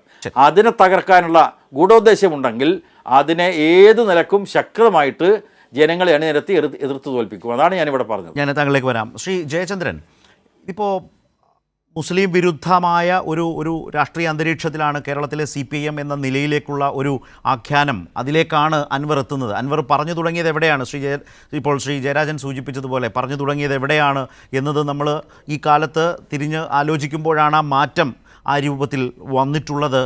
അതാണിന്ന് CPM വളരെ ശക്തമായ നിലയിൽ ജനങ്ങളോട് വിശദീകരിക്കാൻ ശ്രമിച്ചിട്ടുമുള്ളത്. പാലോളി തന്നെ മലപ്പുറത്തിൻ്റെ പൊതുരാഷ്ട്രീയ മണ്ഡലത്തിൽ കേരളത്തിലാകെ സർവാദരണീയനായിട്ടുള്ള, കേരളത്തിലെ തന്നെ മുതിർന്ന കമ്മ്യൂണിസ്റ്റ് നേതാക്കളുടെ ഒരാളായിട്ടുള്ള പാലോളി തന്നെ ഇതുമായി ബന്ധപ്പെട്ട് അൻവറിന് പിന്നിൽ മതമൗലികവാദ സംഘടനകളാണ്, അത് SDPI ആണ്, ജമാഅത്തെ ഇസ്ലാമിയാണ്, അതുമായി ബന്ധപ്പെട്ട് ചന്തക്കുന്നിൽ എന്തൊക്കെ തരത്തിലാണ് അവരുടെ ഒരു ഇടപെടൽ, സാധാരണ ഇത്തരം പരിപാടികൾക്ക് പോകാത്ത ഈ കൂട്ടർ ഒക്കെ വളരെ സജീവമായി ഇതുണ്ടായിരുന്നു എന്നൊക്കെ വാർത്താ സമ്മേളനത്തിൽ കമ്മ്യൂണിസ്റ്റ് നേതാക്കൾ പറയുമ്പോൾ സ്വാഭാവികമായും അവർ ആ പ്രദേശത്ത് നിന്ന് അടക്കം സ്വീകരിച്ചിട്ടുള്ള, മനസ്സിലാക്കിയിട്ടുള്ള വിവരങ്ങളുടെ അടിസ്ഥാനത്തിലാണ്. സ്വാഭാവികമായി അതിൻ്റേതായിട്ടുള്ളൊരു ഗൗരവമുണ്ട്.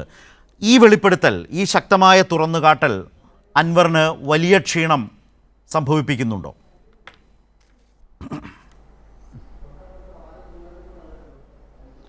നിശ്ചയമായും സ്ഥലത്തെ ഉണ്ട്. കാരണം ഇപ്പോൾ P. ജയരാജൻ രാഷ്ട്രീയമായി പാർട്ടി നിലപാടിൽ നിന്നുകൊണ്ട്, സർക്കാരിൻ്റെ നിലപാടിൽ നിന്നുകൊണ്ട്, LDFിൻ്റെ നിലപാടിൽ നിന്നുകൊണ്ട് കുറേ കാര്യങ്ങൾ പറഞ്ഞല്ലോ. അപ്പോൾ അവിടെ ഇപ്പോൾ അദ്ദേഹം പറഞ്ഞ ചില കാര്യങ്ങൾ പൊതുസമൂഹം അറിയേണ്ടതുണ്ട് എന്ന നിലയ്ക്ക് തന്നെയാണ് അദ്ദേഹം പറഞ്ഞത്. എനിക്കതിനോട് ചേർത്താണ് ആഡ് ചെയ്യാനുള്ള ചില പ്രധാനപ്പെട്ട വിവരങ്ങൾ ഉള്ളത്. അതായത് ഈ കേരളത്തിലെ സർക്കാരിൻ്റെ പോലീസ് അത് ഒരു ആൻറ്റി സോഷ്യൽ എലമെൻ്റാണ്. സാമൂഹ്യ വിരുദ്ധരുടെ സംഘമായി മാറിയിരിക്കുന്നു മലപ്പുറത്തെ ചില കേസുകളിലെങ്കിലും എന്നാണ് അൻവർ നിരന്തരം പറയാൻ ശ്രമിക്കുന്നത്. അതിനെ ആധാരമാക്കുന്നത് കരിപ്പൂരിലെ സ്വർണ്ണ വേട്ടയുടെ കേസിൻ്റെ പ്രശ്നങ്ങളും. അപ്പോൾ അതാണ് ഞാൻ പൊതുസമൂഹം മനസ്സിലാക്കണം എന്ന നിലയിൽ എനിക്ക് ചില കാര്യങ്ങൾ പറയാനുള്ളത്. സ്ഥലത്തെ വാസ്തവത്തിൽ അങ്ങേയറ്റം തെറ്റിദ്ധരിപ്പിക്കുന്നതാണ് അൻവറിൻ്റെ ഇതുമായി ബന്ധപ്പെട്ട മുഴുവൻ ആരോപണങ്ങളും. അതാണ് പ്രാഥമികമായിട്ട് തന്നെ പറയാനുള്ളത്. അങ്ങേയറ്റം തെറ്റിദ്ധരിപ്പിക്കുന്നതാണ്. കാരണം ഈ പോലീസിൻ്റെ സ്വർണം പിടുത്തം എന്നാണ് തുടങ്ങുന്നത് കേരളത്തിൽ തുടങ്ങുന്നതെന്ന് തന്നെ ആവർത്തിച്ച് ചോദിക്കും. കേരളത്തിൽ പോലീസ് സ്വർണം പിടുത്തത്തിൽ ഇല്ലായിരുന്നു. ആ രംഗത്ത് LDF സർക്കാരുകളുടെ കാലത്തും UDF സർക്കാരുകളുടെ കാലത്തും അങ്ങനൊരു പരിപാടിയേ ഉണ്ടായിരുന്നില്ല. ഇവിടെ ഇത് സജീവമായി പോലീസിൻ്റെ ഒരു ഉത്തരവാദിത്വമായി മാറുന്നത് സ്വപ്ന സുരേഷിൻ്റെ നയതന്ത്ര ബാഗേജ് സ്വർണ്ണപ്പിടുത്തത്തിന് ശേഷം 21 ശേഷമാണ്. 21 ഒടുവിൽ മുതലാണ് കേരള സർക്കാർ സ്വർണം ഈ മറ്റേ വിമാനത്താവളങ്ങളിൽ നിന്ന് അനധികൃതമായി കടത്തിക്കൊണ്ടുപോകുന്ന സ്വർണം, കസ്റ്റംസിൻ്റെ പിടിയിൽ പലപ്പോഴും പെടാതെ പോകുന്ന സ്വർണം പിടിക്കുന്നതിന് കർശനമായ നിർദ്ദേശം പോലീസിന് നൽകുന്നതും അതാണ്. 2022 മുതലുള്ള കണക്ക് മുഖ്യമന്ത്രി ഇരുപതാമത്തെ പത്രസമ്മേളനത്തിൽ പുറത്തുവിട്ടല്ലോ. ഞാൻ ആ കണക്കിൻ്റെ കാര്യങ്ങളിലേക്ക് വരുന്നില്ല. 22, 23, 2024 ഇതുവരെയുള്ള കണക്കും അദ്ദേഹം പറഞ്ഞു. അതിൻ്റെ ഉള്ളടക്കം ആകത്തുകയിൽ അതാണ്. കേരളത്തിലെ പോലീസ് ആദ്യമായിട്ട് 2021 അവസാനം മുതൽ 2022 മുതലാണ് വിമാനത്താവളങ്ങൾ അനധികൃതമായി പുറത്തു പോകുന്ന സ്വർണം പിടിക്കാൻ തുടങ്ങുന്നത്. എങ്ങനെയാണ് പിടിക്കാൻ പറ്റുന്നത്? ഉദാഹരണം കരിപ്പൂർ തന്നെ എടുത്തോളൂ. കരിപ്പൂരിൽ നിരവധി വിമാനങ്ങൾ വന്നു പോകുന്ന ഒരു വിമാന എയർപോർട്ടാണ്. അവിടെ ഉത്സവം പോലാണ് ആൾക്കാർ വന്നു പോകുന്നത്.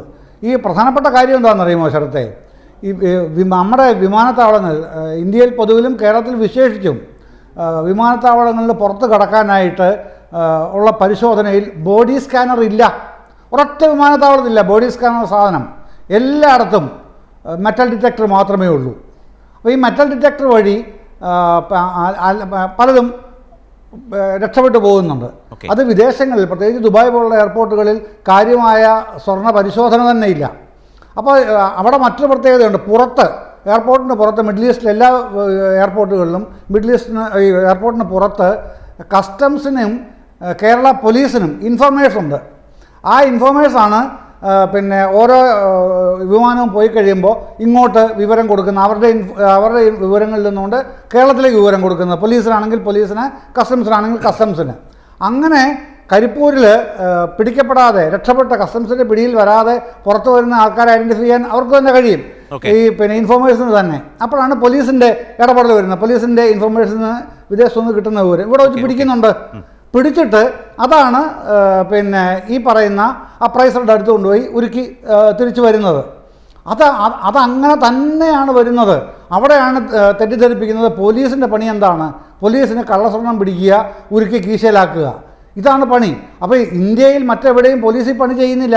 കേരളത്തിൽ ഈ പണി ചെയ്യുന്നതിൻ്റെ കാരണം ഇതാണ്. മുഖ്യമന്ത്രിയുടെ ഓഫീസിനെ അടക്കം വളരെ പരസ്യമായി നികൃഷ്ടമായ നിലയിൽ ചിത്രീകരിച്ച കൂട്ടരാണല്ലോ UDFും BJPയും. അപ്പോൾ അതിന് ഗവൺമെൻറ് ഉത്തരവാദിത്തോടെയാണ് മുഖ്യമന്ത്രി പിണറായി വിജയൻ നടപടി സ്വീകരിച്ചത്. അങ്ങനെയാണ് പോലീസ് ഈ ഉത്തരവാദിത്തത്തിലേക്ക് വരുന്നത്. അതെന്തിനാണ് മറച്ചു വെക്കുന്നത്? തടയണമെങ്കിലോ ഇതെങ്ങനെ തടയാൻ പറ്റുമോ? ഇങ്ങനെ തടയാൻ കഴിയില്ല. താങ്കൾ പറഞ്ഞ ഈ വിവരം, അതായത് സ്വർണ്ണക്കള്ളക്കടത്ത്, നയതന്ത്ര ബാഗേജിലൂടെയുള്ള സ്വർണ്ണക്കള്ളക്കടത്തിന് ശേഷം അതുമായി ബന്ധപ്പെട്ട് കേരള പോലീസും വിജിലൻ്റായി കിട്ടിയ വിവരങ്ങളുടെ അടിസ്ഥാനത്തിൽ ഇത്തരമൊരു നീക്കത്തിലേക്ക് എയർപോർട്ടുകളിൽ നിന്ന്, വിമാനത്താവളത്തിൽ നിന്ന് രക്ഷപ്പെട്ട് പുറത്തേക്ക് വരുന്ന സ്വർണ്ണക്കള്ളക്കടത്തിനെ പിടിക്കുന്ന നിലയിലേക്ക് കേരള പോലീസ് പോയ ഘട്ടത്തിൽ മറ്റൊന്നുകൂടി സംഭവിച്ചിട്ടുണ്ട്. ഞാൻ 2023, താങ്കൾ പറഞ്ഞാൽ സ്വർണ്ണക്കള്ളക്കടത്തിന് ശേഷമുള്ള കാലം, 2023 ഏപ്രിൽ മാസം 24-ാം തീയതി ദേശീയ മാധ്യമത്തിൽ വന്ന വാർത്ത, 9 കസ്റ്റംസ് ഉദ്യോഗസ്ഥരെയാണ് പുറത്താക്കിയത്. എന്തിനാണ്? കോഴിക്കോട് വിമാനത്താവളത്തിൽ എന്ന് വെച്ചാൽ കരിപ്പൂർ വിമാനത്താവളത്തിൽ ഈ കള്ളക്കടത്തുകാരെ, സ്വർണം കടത്തിയവരെ സഹായിച്ചതിൻ്റെ പേരിൽ 9 കസ്റ്റംസ് ഉദ്യോഗസ്ഥരെയാണ് പുറത്താക്കിയത്, ഒഴിവാക്കിയത്, അല്ലെങ്കിൽ പിരിച്ചുവിട്ടത് എന്ന് പറയുന്ന ഒരു വിവരമാണ്. താങ്കൾ പറഞ്ഞതുപോലെ തന്നെ വളരെ പ്രധാനപ്പെട്ട Karipur gold smuggling case, customs dismisses 9 officers from service. അതുപോലെ തന്നെ അതുതന്നെ കേരളത്തിൻ്റെ മാധ്യമ ലോകത്തേക്ക് വന്ന വാർത്തയുടെ തലക്കെട്ട് ഞാൻ വായിക്കാം. സ്വർണ്ണക്കള്ളക്കടത്തിലെ പങ്ക്, കസ്റ്റംസ് സൂപ്രണ്ടിനെ സർവീസിൽ നിന്ന് പിരിച്ചുവിട്ടു, സൂപ്രണ്ടിനെ സർവീസിൽ നിന്ന് പുറത്താക്കിയത് ശരിവെച്ചു എന്ന് പറയുന്ന മനോരമയുടെ വാർത്തയുടെ തലക്കെട്ടാണ് ഞാൻ വായിച്ചത് 2024 സെപ്റ്റംബറിൽ. അപ്പോൾ ഇത് യഥാർത്ഥത്തിൽ സംഭവിക്കുന്നത് എന്തുകൊണ്ടാണെന്ന് വെച്ചാൽ വിമാനത്താവളത്തിന് പുറത്ത് ഇത്തരം സ്വർണ്ണക്കള്ളക്കടത്ത് സംഘങ്ങളെ പിടികൂടിയതിനെ തുടർന്നാണ് കസ്റ്റംസിനുണ്ടായ ഗുരുതരമായ പിഴവ് കസ്റ്റംസിന് തന്നെ അംഗീകരിക്കേണ്ടി വന്നതും നിരവധി ഉദ്യോഗസ്ഥരുടെ പണി പോയതും. ശ്രീ ജയചന്ദ്രൻ പൂർത്തിയാക്കും. ശ്രീ പൊടിപ്പാറ എന്തോ പറയാൻ വന്നല്ലോ. അതെ അതെ അത് കൊച്ചി എയർപോർട്ടിൽ ഒരു നിമിഷം ഒരു ഉദ്യോഗസ്ഥനെ പുറത്താക്കിയിട്ടുണ്ട്. അത് വേറൊരു കാര്യം. ഒരു നിമിഷം അല്ല മറുപടി പറഞ്ഞാൽ മതി. എന്താ കേട്ടില്ല? ഞാൻ ഈ പറയുന്നതും കൂടെ ചേർത്തൊരു മറുപടി പറഞ്ഞാൽ നന്നായിരിക്കും എനിക്ക്. ചോദ്യം എന്താണെന്ന് വെച്ചാല്, ഈ സമീപകാലത്ത് സംഭവിക്കുന്ന ഒരു കാര്യം, CBIക്ക് ഈ കേരളത്തിൽ ഒരു റെയ്ഡ് നടത്താനുള്ള ജനറൽ സാങ്ഷൻ പിൻവലിച്ചു. ഈ ജനറൽ സാങ്ഷൻ പിൻവലിച്ചതോടുകൂടി CBIക്ക് ഈ പറഞ്ഞ എയർപോർട്ടുകളിലോ മറ്റു സ്ഥലങ്ങളിലോ റെയ്ഡ് നടത്താൻ സാധ്യമല്ലാതെ വന്നു. അപ്പൊ കസ്റ്റംസിന് വീഴ്ചകൾ അല്ലെങ്കിൽ കസ്റ്റംസ് ഉദ്യോഗസ്ഥരെ റെയ്ഡ് ചെയ്ത് കുറ്റവാളികളെ പിടികൂടാനുള്ള ഒരു സാധ്യത ഇല്ലാതായി എന്നുള്ള കാര്യവും ഒരു ആരോപണമായിട്ട് ചില കേന്ദ്രങ്ങൾ ഉയർത്തുന്നുണ്ട്. അത് ഒരു വലിയ വീഴ്ചയായിട്ട് കസ്റ്റംസുകാർക്ക് ചോദിക്കാൻ ആരും ഇല്ലാത്തൊരു സ്ഥിതിയായിട്ടുണ്ട്. അല്ല, ഈ കസ്റ്റംസ് എന്ന് പറയുന്നത് കേന്ദ്ര സർക്കാരിന്റെ അധികാര പരിധിയിൽപ്പെടുന്നതല്ലേ? കേരള പോലീസിനോ സംസ്ഥാന ഗവൺമെന്റോ എന്തെങ്കിലും അതിൽ ചെയ്യാൻ കഴിയുന്നതായിട്ടുണ്ടോ ശ്രീ പൊടിപ്പാറ? ചെയ്യാൻ പറ്റുന്നത് CBIക്കാണ്. പക്ഷെ CBIക്ക് റെയ്ഡ് നടത്താനുള്ള ജനറൽ സാങ്ഷൻ CBIയും കേന്ദ്ര ഏജൻസിയാണ്. കസ്റ്റംസിന്റെ കാര്യത്തിൽ കസ്റ്റംസിന്റെ കാര്യത്തിൽ കിട്ടുന്ന വിവരങ്ങളുടെ അടിസ്ഥാനത്തിൽ ദേശവ്യാപകമായി ഇത്തരം കാര്യങ്ങൾ ചെയ്യാനുള്ള ആ കേന്ദ്ര ഏജൻസിയുടെ അവകാശവും അധികാരവും എന്ന് പറയുന്നത് എവിടുന്നാണ് സാങ്ഷൻ വരേണ്ടത്? ശ്രീ ജയചന്ദ്രൻ പൂർത്തിയായിക്കോളൂ, താങ്കൾ പറഞ്ഞത് ഇതുകൂടി ചേർത്ത്.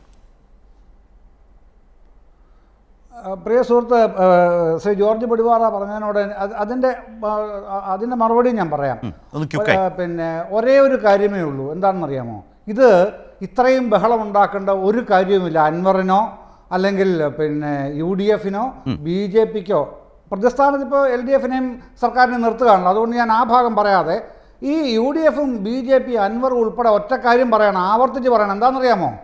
പിന്നെ ഇങ്ങനെയുള്ള കള്ളസ്വർണം പിന്നെ പിടിക്കാനായിട്ടും അത് ഇനി ഉണ്ടാവാതിരിക്കാനുമായിട്ട് വൺ ആൻഡ് ഓൺലി ഒറ്റ വഴിയേ ഉള്ളൂ. എന്താണെന്നറിയാമോ? അത് ഈ പിടിക്കപ്പെടുന്നവൻ്റെ പാസ്പോർട്ട് സീസ് ചെയ്യുക, അവൻ്റെ പാസ്പോർട്ട് ക്യാൻസൽ ചെയ്യുക. പിടിക്കപ്പെടുന്നവൻ്റെ അവന് പിന്നെ അങ്ങോട്ടും പോകാൻ കഴിയില്ല. അങ്ങനെ 10 തവണ പിടിക്കാമോ? ഈ പണി താനെ അവസാനിക്കും. അത് ചെയ്യേണ്ടതാരാ? കേരളം ഭരിക്കുന്ന മുഖ്യമന്ത്രി പിണറായി വിജയനോ LDF സർക്കാരോ CPIM ആണോ? അല്ലല്ലോ, യൂണിയൻ ഗവൺമെൻറ്റില്ലേ, ഗവൺമെൻറ് ഓഫ് ഇന്ത്യയല്ലേ ചെയ്യേണ്ടത്. എന്താണ് അൻവർ പറയാത്തത്? എന്താണ് UDFും BJP അതിനെക്കുറിച്ച് പറയാത്തത്? ഇന്ത്യയിൽ എവിടെയും ഇങ്ങനെ കള്ളസ്വർണം കൊണ്ടുവന്നാൽ പിന്നെ മറ്റ് മയക്കുമരുന്നുകൾ കൊണ്ടുവന്നാൽ അവൻ്റെ പാസ്പോർട്ട് ക്യാൻസൽ ചെയ്യണമെന്ന്. അങ്ങനെ 10 പ്രാവശ്യം ചെയ്തു കഴിഞ്ഞാൽ സംഭവിക്കുന്ന എന്താ? ഇന്ത്യ രാജ്യം അതിൽ നിന്ന് മുക്തമാകും. ഇവിടെ ഇല്ലാതാകും ആ പണി. അപ്പോൾ പിന്നെ ഡൽഹിയിലിരിക്കുന്ന പലരുടെയും നെറ്റി വിയർക്കും. എന്താണെന്നറിയാമോ? മറ്റ് വളഞ്ഞ വഴിയിലൂടെ പണങ്ങൾ ഒരുപാട് വരുന്നുണ്ടല്ലോ ഈ ഇനത്തിൽ, കാരിയേഴ്സ് വഴിയും അതിന് മറ്റാൾക്കാർ വഴിയും. അതുകൊണ്ട് അത് മിണ്ടില്ല. ആ ഭാഗം പ്രധാനപ്പെട്ട ഏറ്റവും മർമ്മപ്രധാനമായ സംഗതി, ഈ കാരിയേഴ്സിനെ അവർ വരുന്നത് എന്തിനാ? അവരെങ്ങനെയാണ് വരുന്നത്? അവന് ഒരു ടിക്കറ്റ്, തിരിച്ചു പോകാനുള്ള ഒരു ടിക്കറ്റ് ആയിരിക്കും, അല്ലെങ്കിൽ 50,000 രൂപയായിരിക്കും കിട്ടുന്നത്. ഈ ഒരു കോണ്ടെക്സ്റ്റിൽ ഞാൻ ആദ്യം വന്ന പോയിന്റിലേക്ക് ശ്രീ ജയചന്ദ്രൻ വളരെ ചുരുക്കി, വളരെ വേഗത്തിൽ, അതായത് അൻവറിന്റെ പിന്നിൽ ആരാണ് എന്ന ഒരു പ്രധാനപ്പെട്ട രാഷ്ട്രീയ ചോദ്യം എല്ലാ ഇടങ്ങളിലും ഉണ്ടായിരുന്നു. ആ ചോദ്യത്തിന് പിന്നിൽ അൻവർ ഒറ്റയ്ക്കാണോ? അൻവർ ഏത് താല്പര്യാർത്ഥം മുന്നോട്ട് പോകുന്നു? അൻവർ എന്താണ് ഇനി ചെയ്യാൻ പോകുന്നത്? അൻവറിൻ്റെ പിന്നിൽ ആരാണ് എന്ന പ്രധാനപ്പെട്ട ചോദ്യങ്ങൾക്ക് കുറെ കൂടി ഉത്തരം CPIM നൽകുകയാണോ?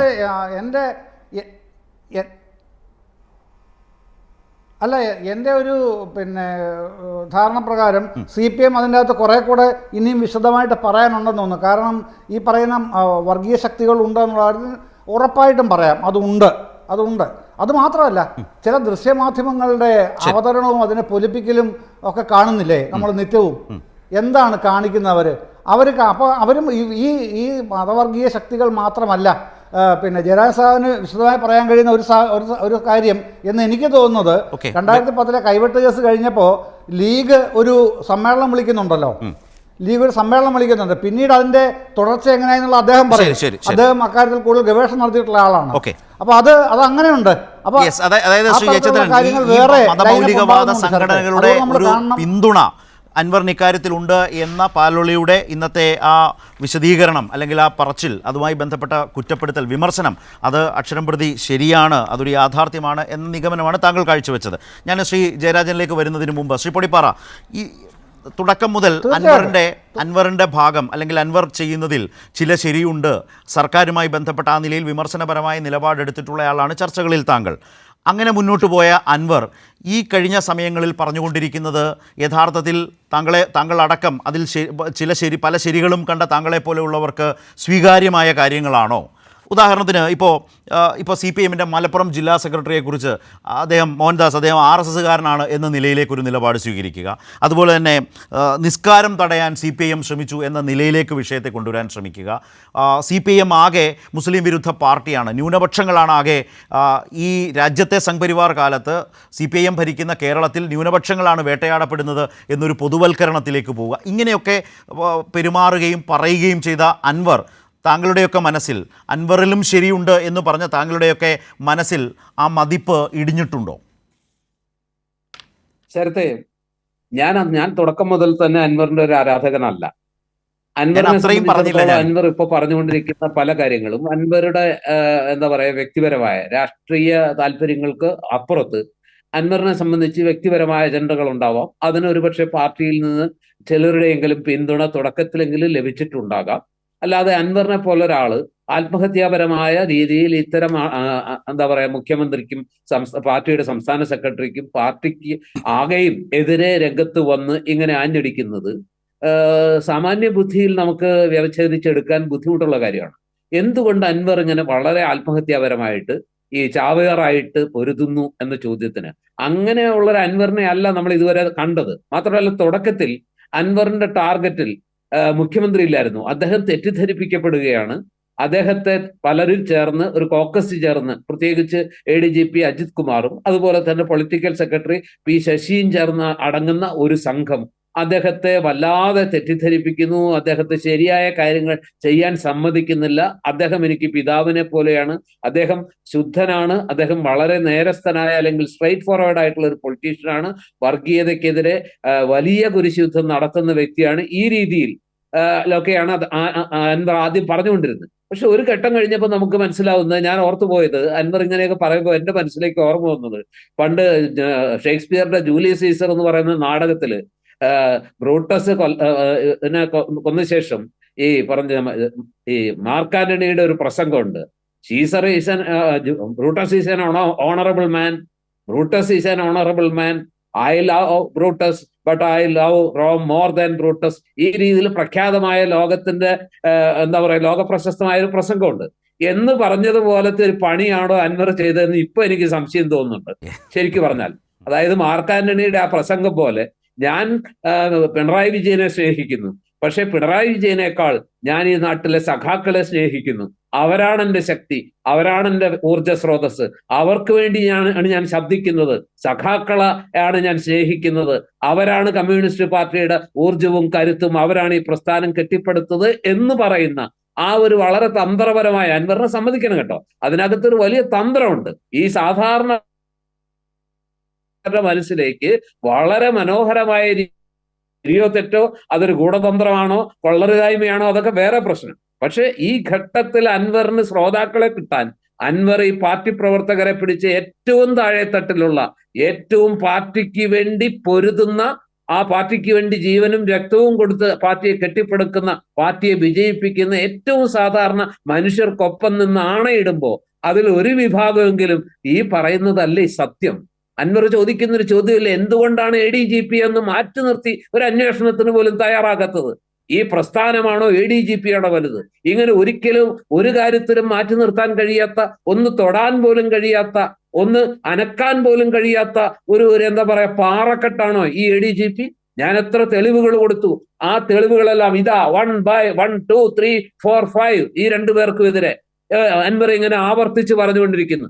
ഇതെല്ലാം വന്നിട്ടും ആ മനുഷ്യനെതിരെ അന്വേഷിച്ചിട്ട് മതി. പക്ഷെ അതിനു മുമ്പ് ആ സ്ഥാനത്ത് നിന്ന് സുപ്രധാനമായ ക്രമസമാധാന ചുമതലയുള്ള ADGP പദവിയിൽ നിന്നെങ്കിലും അദ്ദേഹത്തെ ഒന്ന് മാറ്റി നിർത്താൻ എന്തുകൊണ്ട് നമ്മുടെ പ്രിയപ്പെട്ട മുഖ്യമന്ത്രി, ഏറ്റവും ബഹുമാന്യനായ, എന്റെ പിതൃതുല്യനായ, ഞാൻ എന്താ പറയാ അദ്ദേഹത്തിന് സാഷ്ടാംഗം നമസ്കരിക്കുന്ന എന്റെ പിതാവിനെ പോലെ നെഞ്ചേറ്റുന്ന മുഖ്യമന്ത്രി എന്തുകൊണ്ട് തയ്യാറാവുന്നില്ല എന്ന ചോദ്യം അണികളുടെ ഒരു വിഭാഗത്തിന്റെ എങ്കിലും നെഞ്ചിൽ തറയ്ക്കും എന്നത് സത്യമാണ്. നമ്മളത് അവഗണിച്ചിട്ട് ഈ ചർച്ചയിൽ കാര്യമില്ല. അതാണ് അൻവർ ഉപയോഗിക്കുന്ന ഞാൻ ശ്രീ ജയരാജനിലേക്ക് കൊണ്ടുപോകാം. ശ്രീ പൊടിപ്പാറ, താങ്കളുടെ ആ ചോദ്യവും വിമർശനവും, അദ്ദേഹത്തിൻ്റെ ആ ചോദ്യവും ആ വിമർശനവും ഇന്നത്തെ സാഹചര്യത്തിൽ എത്രമാത്രം പ്രസക്തിയുള്ളതാണ്? കാരണം അൻവർ അന്ന് പറയുന്നത് കേട്ട് ശ്രീ ജയരാജൻ ADGPയെ ക്രമസമാധാന ചുമതലയിൽ നിന്ന് മാറ്റി അൻവറിൻ്റെ രാഷ്ട്രീയത്തെ മറ്റൊരു ദിശയിലേക്ക് കൊണ്ടുപോകുന്നത് കണ്ടതാണ്. അപ്പോൾ അങ്ങനെ ഒരു നിലപാടെടുക്കുന്ന അൻവർ പറയുന്നത് കേട്ട് അന്ന് എടുത്തു ചാടുകയാണോ വേണ്ടിയിരുന്നത് എന്ന് ഇന്നത്തെ കാലത്ത്, ഇന്നത്തെ സാഹചര്യത്തിൽ ചിന്തിക്കുന്നതും ആലോചിക്കുന്നതും കൂടുതൽ പ്രസക്തമാണോ? പൊടിപ്പാറ പറയുന്നത് പോലെ അദ്ദേഹത്തെ അങ്ങ് ക്രമസമാധാന ചുമതലയിൽ നിന്ന് മാറ്റി നിർത്തിയാൽ അൻവർ അങ്ങ് കീഴടങ്ങുമായിരുന്നില്ലേ? അൻവർ ഈ സംവിധാനത്തിനകത്ത് നിൽക്കുമായിരുന്നില്ലേ? അല്ലെങ്കിൽ അൻവർ പറയുന്ന മറ്റൊരു കാര്യം, മുഖ്യമന്ത്രി അദ്ദേഹത്തെ കള്ളനായി ചിത്രീകരിച്ചു. ഇങ്ങനെ ചില ന്യായങ്ങൾ വെച്ചാണ് സംസാരിച്ചു തുടങ്ങിയത്. പിന്നീട് എങ്ങോട്ടാണ് പോകുന്നതെന്നും ഇപ്പോൾ പറയുന്നതൊക്കെ നമ്മൾ പല രൂപത്തിൽ കണ്ടു. അവിടെയും ഇവിടെ പൊടിപ്പാറ ഇപ്പോൾ വിമർശനപരമായി അവതരിപ്പിച്ച വിഷയങ്ങളുണ്ട്. ശ്രീ ജയരാജൻ്റെ മറുപടി. ഇവിടെ ശ്രീ പൊടിപ്പാറ ഇവിടെ പറഞ്ഞതുപോലെ ADGP അജിത് കുമാറിനെ ആ ക്രമസമാധാന ചുമതലയിൽ നിന്ന് മാറ്റിയാൽ അൻവർ തൃപ്തിപ്പെടുമായിരുന്നോ എന്ന ചോദ്യം ഇപ്പം ചോദിച്ചാൽ ഇല്ല എന്ന് കൃത്യമായിട്ട് പറയാൻ പറ്റും. കാരണം അദ്ദേഹത്തിന് ആവശ്യം MLA എന്ന നിലയ്ക്ക് ഞാൻ എഴുതി തന്നിരിക്കുന്നു, അതിൻ്റെ അടിസ്ഥാനത്തിൽ ഉടനെ തന്നെ സസ്പെൻഡ് ചെയ്യണം. ഒരു IPS ഓഫീസറെ ഇങ്ങനെ ആരെങ്കിലും പരാതി എഴുതി കൊടുത്താൽ ഉടനെ സസ്പെൻഡ് ചെയ്ത് അല്ലെങ്കിൽ സർവീസിൽ നിന്ന് പിരിച്ചുവിട്ട നടപടി എടുക്കാൻ പറ്റുമോ? അപ്പോൾ ബാലിശമായിട്ടുള്ള വാദഗതികളാണ് അദ്ദേഹം തുടക്കം മുതൽ ഉന്നയിച്ചുകൊണ്ടിരിക്കുന്നത്. ഇവിടെ ഇന്ന് അൻവർ ഇപ്പോൾ പറഞ്ഞുകൊണ്ടിരിക്കുന്ന കാര്യം ചുമതലയിൽ നിന്ന് മാറ്റും എന്ന ഒരു തോന്നൽ വന്നതിൻ്റെ അടിസ്ഥാനത്തിൽ അദ്ദേഹം പറഞ്ഞു അത് മാത്രം പോരാ, അദ്ദേഹത്തെ സസ്പെൻഡ് ചെയ്യണം, സർവീസിൽ നിന്ന് അദ്ദേഹത്തെ പിരിച്ചുവിടണം എന്ന ഒരു അഭിപ്രായമാണ് ഇപ്പം അൻവർ പറഞ്ഞുകൊണ്ടിരിക്കുന്നത്. അപ്പോൾ അൻവർക്ക് തുടക്കം മുതൽ അജണ്ടയുണ്ട്. പൊടിപ്പാറ സൂചിപ്പിച്ചതുപോലെ അദ്ദേഹം ഒരു കാര്യം പറയും, അതിൽ നിന്ന് പിന്നീട് മാറിപ്പോകുന്നതാണ്. ബഹുമാനപ്പെട്ട മുഖ്യമന്ത്രി സഖാവ് പിണറായിയെ പിതൃതുല്യനാണ് എന്ന് വിശേഷിപ്പിച്ച അൻവർ ഇപ്പോൾ അദ്ദേഹത്തെ ഏതെല്ലാം നിലക്കാണ് ആക്ഷേപിക്കുന്നത്. അപ്പോൾ കൃത്യമായിട്ട് അജണ്ട അതിൻ്റെ പിന്നിൽ വർക്കൗട്ട് ചെയ്തിട്ടുണ്ടെന്ന് മനസ്സിലാവും. ഇവിടെ വേറൊരു കാര്യം ശരത്തെ, അദ്ദേഹം ഈ മലപ്പുറം വികാരം ഉണ്ടാക്കുന്നുണ്ടല്ലോ. അതാണ് സഖാവ് പാലോളി ഇന്ന് പറഞ്ഞതിൻ്റെ വിശദാംശങ്ങളിലേക്ക്, അതിൻ്റെ ആഴത്തിലേക്ക് നമ്മൾ പോകുന്ന അവസരത്തിൽ ഇതിൻ്റെ വേരപിടിയാണ് മലപ്പുറം വികാരം. ഞാൻ ചോദിക്കുന്നത് CPMനെ ഈ മലപ്പുറം എന്ന ഒരു വികാരത്തിന് മേലെ CPMനെ കടന്നാക്രമിക്കാൻ പറ്റുമോ? CPMനെ വിമർശിക്കാൻ പറ്റുമോ? കാരണം മലപ്പുറം ജില്ലാ രൂപീകരണം ആ മേഖലയിലെ പിന്നോക്ക സമുദായത്തിൽപ്പെട്ട മുസ്ലിം ജനവിഭാഗങ്ങൾ അടക്കമുള്ളവരുടെ അഭിവൃദ്ധി ലക്ഷ്യമാക്കിക്കൊണ്ടാണ് 1969 EMS മുഖ്യമന്ത്രിയായപ്പോൾ മലപ്പുറം ജില്ലാ രൂപീകരണം പ്രഖ്യാപിച്ചത്. അന്ന് ആരൊക്കെയായിരുന്നു അതിനെതിര്? കോൺഗ്രസ്, അന്നത്തെ RSSൻ്റെ രാഷ്ട്രീയ പാർട്ടിയായിട്ടുള്ള ജനസംഘം. അപ്പോൾ അന്ന് ഹിന്ദു വർഗീയ ശക്തികൾ ഈ മലപ്പുറം എന്ന് പറയുന്നത് കുട്ടി പാകിസ്ഥാനാണെന്ന് പറഞ്ഞുകൊണ്ട് ആ രൂപീകരണത്തെ എതിർത്തപ്പോൾ അതിനെ പ്രതിരോധിക്കാൻ CPMും ഇടതുപക്ഷവും മാത്രമേ കേരളത്തിൽ ഉണ്ടായിട്ടുള്ളൂ എന്നതാണ് ചരിത്ര യാഥാർത്ഥ്യം. ഇരിക്കട്ടെ, മലപ്പുറം മുസ്ലിം വികാരം ഉണ്ടാക്കുക. ഈ മുസ്ലിം വികാരം ഉണ്ടാക്കുന്നതിൽ ശ്രീ ജയേന്ദ്രൻ ഇവിടെ പറഞ്ഞല്ലോ, ജോസഫ് മാഷയുടെ കൈവെട്ട് കേസിന് ശേഷം മുസ്ലിം സംഘടനകളുടെ യോഗം വിളിച്ചു, ലീഗ് ഉൾപ്പെടെ. അതിൽ ജമാഅത്തെ ഇസ്ലാമിയെ പങ്കെടുപ്പിച്ചിട്ടില്ല അന്ന് ലീഗ്. പക്ഷേ ഇപ്പോഴെന്താ അവസ്ഥ? ലീഗ് അടക്കം ഈ മുസ്ലിം ഏകീകരണത്തിനുള്ള ശ്രമങ്ങളിൽ ജമാഅത്തെ ഇസ്ലാമിയെ പങ്കെടുപ്പിക്കുന്നു, അതേപോലെ തീവ്ര നിലപാടുള്ള ആളുകളെ പങ്കെടുപ്പിക്കുന്നു. ഹിന്ദു ഏകീകരണത്തിന് പകരം മുസ്ലിം ഏകീകരണം.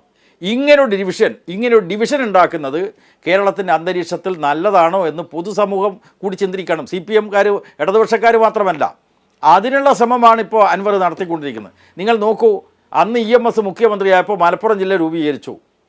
ഇപ്പോഴും അതിനുള്ള ശ്രമങ്ങൾ നടക്കുന്നുണ്ടല്ലോ ഈ വർഗീയ വികാരം ഉണ്ടാക്കാൻ. അതിൻ്റെ ഭാഗമായിട്ടാണല്ലോ ഒരു ക്രിസ്തീയ മതമേലധ്യക്ഷൻ വളരെ പ്രകോപനപരമായിട്ടുള്ള നിലയിൽ ഒരു വാദഗതി ഉന്നയിച്ചത്. അതെന്തായിരുന്നു? നർക്കോട്ടിക് ജിഹാദ്, മയക്കുമരുന്ന്.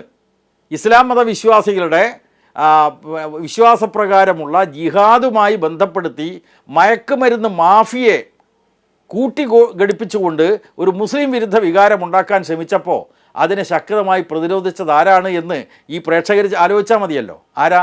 കേരളത്തിലെ ഇപ്പോഴത്തെ മുഖ്യമന്ത്രി സഖാവ് പിണറായി വിജയൻ. അദ്ദേഹം അന്ന് പറഞ്ഞു, ഇതാ കേരളത്തിലെ നർക്കോട്ടിക് കേസുകളുടെ കണക്ക്, അതിൽ പ്രതികളായിട്ടുള്ളവരുടെ മതപരമായിട്ടുള്ള സ്രോതസ് എന്താണ് കൃത്യമായി തുറന്നു കാണിച്ചല്ലോ. അപ്പോൾ ഇപ്പോഴും ആ മുസ്ലിം വിരുദ്ധ വികാരമുണ്ടാക്കാനുള്ള ശ്രമങ്ങളെ പ്രതിരോധിക്കുന്ന ഒരു ഗവൺമെൻറ്, അതിൻ്റെ തലവനായിട്ടുള്ള ബഹുമാനപ്പെട്ട കേരളത്തിൻ്റെ മുഖ്യമന്ത്രി, CPMൻ്റെ പൊളിറ്റ് ബ്യൂറോ മെമ്പർ, അദ്ദേഹത്തിൻ്റെയൊക്കെ നല്ല പ്രതിച്ഛായ തകർക്കുന്നതിന് വേണ്ടിയുള്ള താറടിക്കൽ ശ്രമമാണ് ഇപ്പോൾ അൻവറിൻ്റെ നേതൃത്വത്തിൽ നടന്നുകൊണ്ടിരിക്കുന്നത്. അതിൻ്റെ പിന്നിൽ ഞാൻ നേരത്തെ പറഞ്ഞ പോലെ ഒരു മുസ്ലിം ഏകീകരണ ചിന്തയുണ്ടാക്കുക, അത് പൊടിപ്പാറ പറഞ്ഞ പോലെ സാമർഥ്യപൂർവമായിട്ടുള്ള നീക്കമാണ്. അദ്ദേഹം പ്രകടിപ്പിക്കുന്ന സാമർഥ്യത്തെക്കാൾ വലിയ സാമർഥ്യം ഉള്ളവരാണ് കേരളത്തിലെ ജനാധിപത്യ മതനിരപേക്ഷ ശക്തികൾ എന്നതുകൂടി നമ്മൾ അതിൻ്റെ കൂടെ കൂട്ടിച്ചേർക്കണം. അദ്ദേഹം സാമർഥ്യപൂർവ്വമാണ് ഇടപെടുന്നത്. CPM-നകത്ത് ഈ തരത്തിൽ ചില അഭിപ്രായങ്ങളുള്ളവരെയൊക്കെ അവരുടെ മനസ്സ് മനസ്സിലാക്കിക്കൊണ്ടുള്ള ചില പ്രശ്നങ്ങൾ അദ്ദേഹം ഉന്നയിക്കുന്നു. അവരെ തൻ്റെ പക്ഷത്ത് ചേർക്കാനുള്ള കൃത്യമായിട്ടുള്ള ആസൂത്രണം നടക്കുന്നു. അവിടെയാണ് ഞാൻ പറയുന്നത്, അദ്ദേഹം വ്യക്തിപരമായിട്ടുള്ള ഇത്തരം കുസൃതി അതല്ലെങ്കിൽ സാമർഥ്യമൊക്കെ കാണിക്കുമ്പോൾ അതിനേക്കാളും വലിയ സാമർഥ്യത്തോടു കൂടി ഇടപെടാനുള്ള ശേഷി കേരളത്തിലെ ഇടതുപക്ഷ ജനാധിപത്യ മതനിരപേക്ഷ പ്രസ്ഥാനങ്ങൾക്കുണ്ട് എന്നുകൂടി ശ്രീ ജയരാജൻ, അദ്ദേഹം നിരന്തരം സഖാക്കളെ എന്ന് വിളിച്ചാണ് സംസാരിച്ചുകൊണ്ടിരിക്കുന്നത്. സഖാക്കളെ എന്ന് വിളിച്ചുകൊണ്ടാണ് അദ്ദേഹം സംസാരിച്ചുകൊണ്ടിരിക്കുന്നത്. സഖാക്കൾ അദ്ദേഹത്തെ നല്ലവണ്ണം തിരിച്ചറിഞ്ഞു കഴിഞ്ഞു എന്നാണോ CPM-ന്റെ വിലയിരുത്തൽ? അല്ല, അതായത് പാർട്ടിയോടൊപ്പമുള്ള ആളുകളെ തെറ്റിദ്ധരിപ്പിക്കത്തക്ക നിലയിലുള്ള ചില പ്രസംഗങ്ങൾ അദ്ദേഹം നടത്തുന്നു എന്നത് നമ്മളൊക്കെ മനസ്സിലാക്കാൻ പറ്റുമല്ലോ. അതിനെതിരായിട്ടുള്ള പ്രതിരോധം ഇപ്പം തന്നെ തുടങ്ങിക്കഴിഞ്ഞു. അദ്ദേഹത്തിൻ്റെ നിലമ്പൂരിലെ ചന്തക്കുന്ന് പ്രസംഗത്തെ തുടർന്ന് സോഷ്യൽ മീഡിയയിൽ ശക്തമായിട്ട് അദ്ദേഹത്തിൻ്റെ നിലപാടുകളോട് എതിർപ്പ് രേഖപ്പെടുത്തുന്നുണ്ട്. ചിലരൊക്കെ ഇതിൻ്റെ ഭാഗമായിട്ട് പ്രസംഗം കേൾക്കാൻ വേണ്ടി പോകുന്നുണ്ട്. അവരെല്ലാം അദ്ദേഹത്തിൻ്റെ പക്ഷമാണ് എന്നൊന്നും പറയാനാവില്ലെങ്കിലും ചിലരെ തെറ്റിദ്ധരിപ്പിക്കാനുള്ള ശ്രമം നടന്നിട്ടുണ്ട് എന്ന് മനസ്സിലാക്കിക്കൊണ്ടാണല്ലോ CPM-ഉം അതിൻ്റെ നേതാക്കന്മാരും അതുപോലെ പൊതുവിൽ ഈ മതനിരപേക്ഷ ബോധമുള്ള ജനങ്ങളും ഇത് ഒരു അപകടകരമായിട്ടുള്ള പോക്കാണ് എന്ന് തിരിച്ചറിഞ്ഞുകൊണ്ടുള്ള പ്രതിരോധം ഇപ്പം തന്നെ ആരംഭിച്ചിരിക്കുന്നു. അതിൻ്റെ ഫലമായിട്ടാണ് പൊടിപ്പാറയെപ്പോലെയുള്ള ആളുകൾക്ക് പോലും ഇതിൻ്റെ ഒരു പോസിറ്റീവായിട്ടുള്ള വശം, ക്രിയാത്മകമായിട്ടുള്ള വശം, CPM ഏറ്റെടുത്തിട്ടുള്ള ഈ പ്രചരണത്തിൻ്റെ പോസിറ്റീവായിട്ടൊരു വശം തിരിച്ചറിയാനാവുന്നു എന്നത് തീർച്ചയായിട്ടും ശുഭോദർക്കമായിട്ടുള്ള കാര്യമാണ്. അത് CPIM ഇനിയും ശക്തമായിട്ട് കൊണ്ടുപോകും. അത് ചാനൽ ചർച്ചകളിലൂടെയല്ല, ജനങ്ങളെ കാര്യങ്ങൾ ബോധ്യപ്പെടുത്തണം. ജനങ്ങൾക്ക് മുമ്പിൽ സുതാര്യമായിട്ടാണ് കേരളത്തിലെ പിണറായി സർക്കാരിൻ്റെ ഭരണം.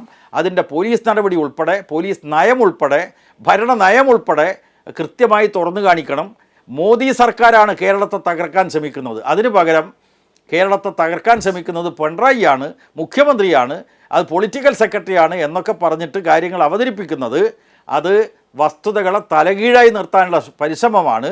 അവിടെ മോദിക്കെതിരായിട്ട് പടനയിക്കുകയാണ് കേരളത്തിലെ ജനാധിപത്യ സമൂഹം ചെയ്യേണ്ടത്. അത് രാജ്യത്ത് വർഗീയതയുടെ കാര്യത്തിൽ മാത്രമല്ല, കേരളദ്രോഹ നടപടികളുടെ കാര്യത്തിലും കേന്ദ്ര സർക്കാരിനെതിരായി മോദിക്കെതിരായിട്ടാണ് പടനയിക്കേണ്ടത്. അതിനുവേണ്ടിയുള്ള യോജിപ്പിനുള്ള ശ്രമങ്ങളാണ് ഇപ്പോൾ കേരളത്തിൽ ചർച്ച ചെയ്യപ്പെടേണ്ടത് എന്നതാണ് എൻ്റെ ശ്രീ ജയരാജ്. ഞാൻ ഇടവേളയിലേക്ക് പോകുന്നതിന് മുമ്പ് ഒരു ഒറ്റ കാര്യം വളരെ ചുരുക്കി, അതായത് താങ്കൾ ഈ സംസാരത്തിനിടയിൽ അവസാനം പറഞ്ഞൊരു വാചകം ഒന്ന് ശ്രദ്ധിച്ചതുകൊണ്ടാണ്. അതായത് ജനങ്ങളെ സംഘടിപ്പിക്കുക, ജനങ്ങളോട് വിശദീകരിക്കുക എന്ന് പറഞ്ഞാൽ ചാനൽ ചർച്ചകൾ എന്നല്ല എന്ന് താങ്കൾ പറയുകയുണ്ടായി. എന്ന് വെച്ചാൽ ചാനലുകൾ, ദൃശ്യമാധ്യമങ്ങൾ, വാർത്താ ചാനലുകളൊക്കെ ഇത് നിരന്തരം എല്ലാ ദിവസവും ഇത് ചർച്ച ചെയ്യാൻ കിട്ടണമേ എന്ന ഒരു ആഗ്രഹത്തോടെ നിൽക്കുന്ന ഒരു അന്തരീക്ഷമുണ്ട്. അതിനല്ല CPM, അതല്ല അതിൻ്റെ പോംവഴി എന്നാണോ? ചാനൽ ചർച്ചകളിൽ ഇതിന് അനന്തമായി വിഷയത്തെ നീട്ടിക്കൊണ്ടു പോകാനുള്ളൊരു ചാനൽ മനോഭാവങ്ങളുണ്ടെങ്കിൽ അതിന് തങ്ങളില്ല എന്നാണോ CPM-ൻ്റെ മനോഭാവമാണോ താങ്കൾ ഈ പറഞ്ഞത്? തീർച്ചയായും ശരത്ത് പറഞ്ഞ വളരെ കറക്റ്റാണ്. കാരണം കേരളത്തിലെ ഈ വലതുപക്ഷ മാധ്യമങ്ങളുണ്ടല്ലോ, കൃത്യമായിട്ടുള്ള ഒരു CPM വിരുദ്ധ, ഇടതുപക്ഷ വിരുദ്ധ വികാരം ജനങ്ങളിൽ ഉണ്ടാക്കാൻ വേണ്ടി, പ്രേക്ഷകരിൽ ഉണ്ടാക്കാൻ വേണ്ടി ആസൂത്രണമായി പരിശ്രമിക്കുകയാണ്. അതിന് തലവെച്ച് കൊടുക്കാൻ ഞങ്ങളില്ല. അതുകൊണ്ട് അന്തിച്ചർച്ചയ്ക്ക് ഈ തരത്തിൽ പങ്കെടുക്കുക, അത് തുടർന്നുകൊണ്ടേയിരിക്കുക, അപ്രധാനമായിട്ടുള്ള വിഷയങ്ങളെ പ്രധാനമാക്കുക. ഇത് വലതുപക്ഷത്തിൻ്റെ ഒരു മാർക്സിസ്റ്റ് വിരുദ്ധ, ഇടതുപക്ഷ വിരുദ്ധ അജണ്ടയാണ്. അതിന് വിധേയമാവേണ്ടതില്ല എന്നാണ് ഞാനിവിടെ പറഞ്ഞത്. അതേസമയം 1 മണിക്കൂർ നേരം ഇപ്പോൾ നമ്മൾ ഈ ചർച്ചയിൽ, നമ്മുടെ വിശിഷ്ട വ്യക്തികളടക്കം 1 മണിക്കൂർ നേരത്തെ ചർച്ചയിൽ നമ്മൾ പ്രേക്ഷകരോട് പറയേണ്ട കാര്യങ്ങൾ പറഞ്ഞു. ഇനി അൻവർ ചില മീറ്റിങ്ങൊക്കെ നടത്തുന്നുണ്ടല്ലോ, സ്വാഭാവികമായിട്ടും അദ്ദേഹത്തിൻ്റെ വാദഗതികൾക്ക് മറുപടി പറയാൻ ജനങ്ങളെ ബോധവാന്മാരാക്കാനുള്ള ശ്രമങ്ങൾ വേണം എന്നതാണ് ഞാൻ പറഞ്ഞതിൻ്റെ അർത്ഥം. ശരി. ഇവിടെ ശ്രീ ജയചന്ദ്രൻ പൂർണ്ണമായും ഇടതുപക്ഷത്തു നിന്നും അല്ലെങ്കിൽ സർക്കാരിൽ നിന്നുമൊക്കെ വേർപെട്ട് അല്ലെങ്കിൽ ആ മുന്നണിയും ആ സർക്കാരും പൂർണ്ണമായും തള്ളിപ്പറഞ്ഞ് അൻവറും രണ്ടു ഭാഗത്തേക്ക് പോയൊരു ഘട്ടമാണ്. പ്രതിപക്ഷത്തിൻ്റെ ശബ്ദമാണ് അല്ലെങ്കിൽ പ്രതിപക്ഷം പറയുന്നതാണ് അൻവർ പറഞ്ഞുകൊണ്ടിരിക്കുന്നതെന്ന് ഇന്ന് പ്രതിപക്ഷ നേതാവ് പറഞ്ഞു. മാത്രമല്ല ഒരു ഘട്ടം വരുമ്പോൾ അൻവറുമായി ചർച്ച ചെയ്യുമെന്നുകൂടി പ്രതിപക്ഷ നേതാവ് ഇന്ന് പറയുന്ന നിലയിൽ ആ വിഷയം നിൽക്കുകയാണ്. മുഖ്യമന്ത്രി അപ്പോഴും പറഞ്ഞൊരു കാര്യം, ഇതൊക്കെ ഇങ്ങനെ പോയാലും ഏറ്റെടുത്ത അന്വേഷണം അത് അതിൻ്റേതായ നിലയിൽ പൂർണ്ണതയിലെത്തിക്കും, അത് മുന്നോട്ട് കൊണ്ടുപോകും എന്നൊരു ഉറപ്പ് മുഖ്യമന്ത്രിയും പറഞ്ഞിട്ടുണ്ട്. ഇപ്പോൾ സഞ്ചരിക്കുന്ന അൻവറിൻ്റെ വഴി നോക്കുമ്പോൾ ഈ രാഷ്ട്രീയ വിവാദത്തെ നിലനിർത്താൻ അൻവർ ബുദ്ധിമുട്ടുകയാണോ?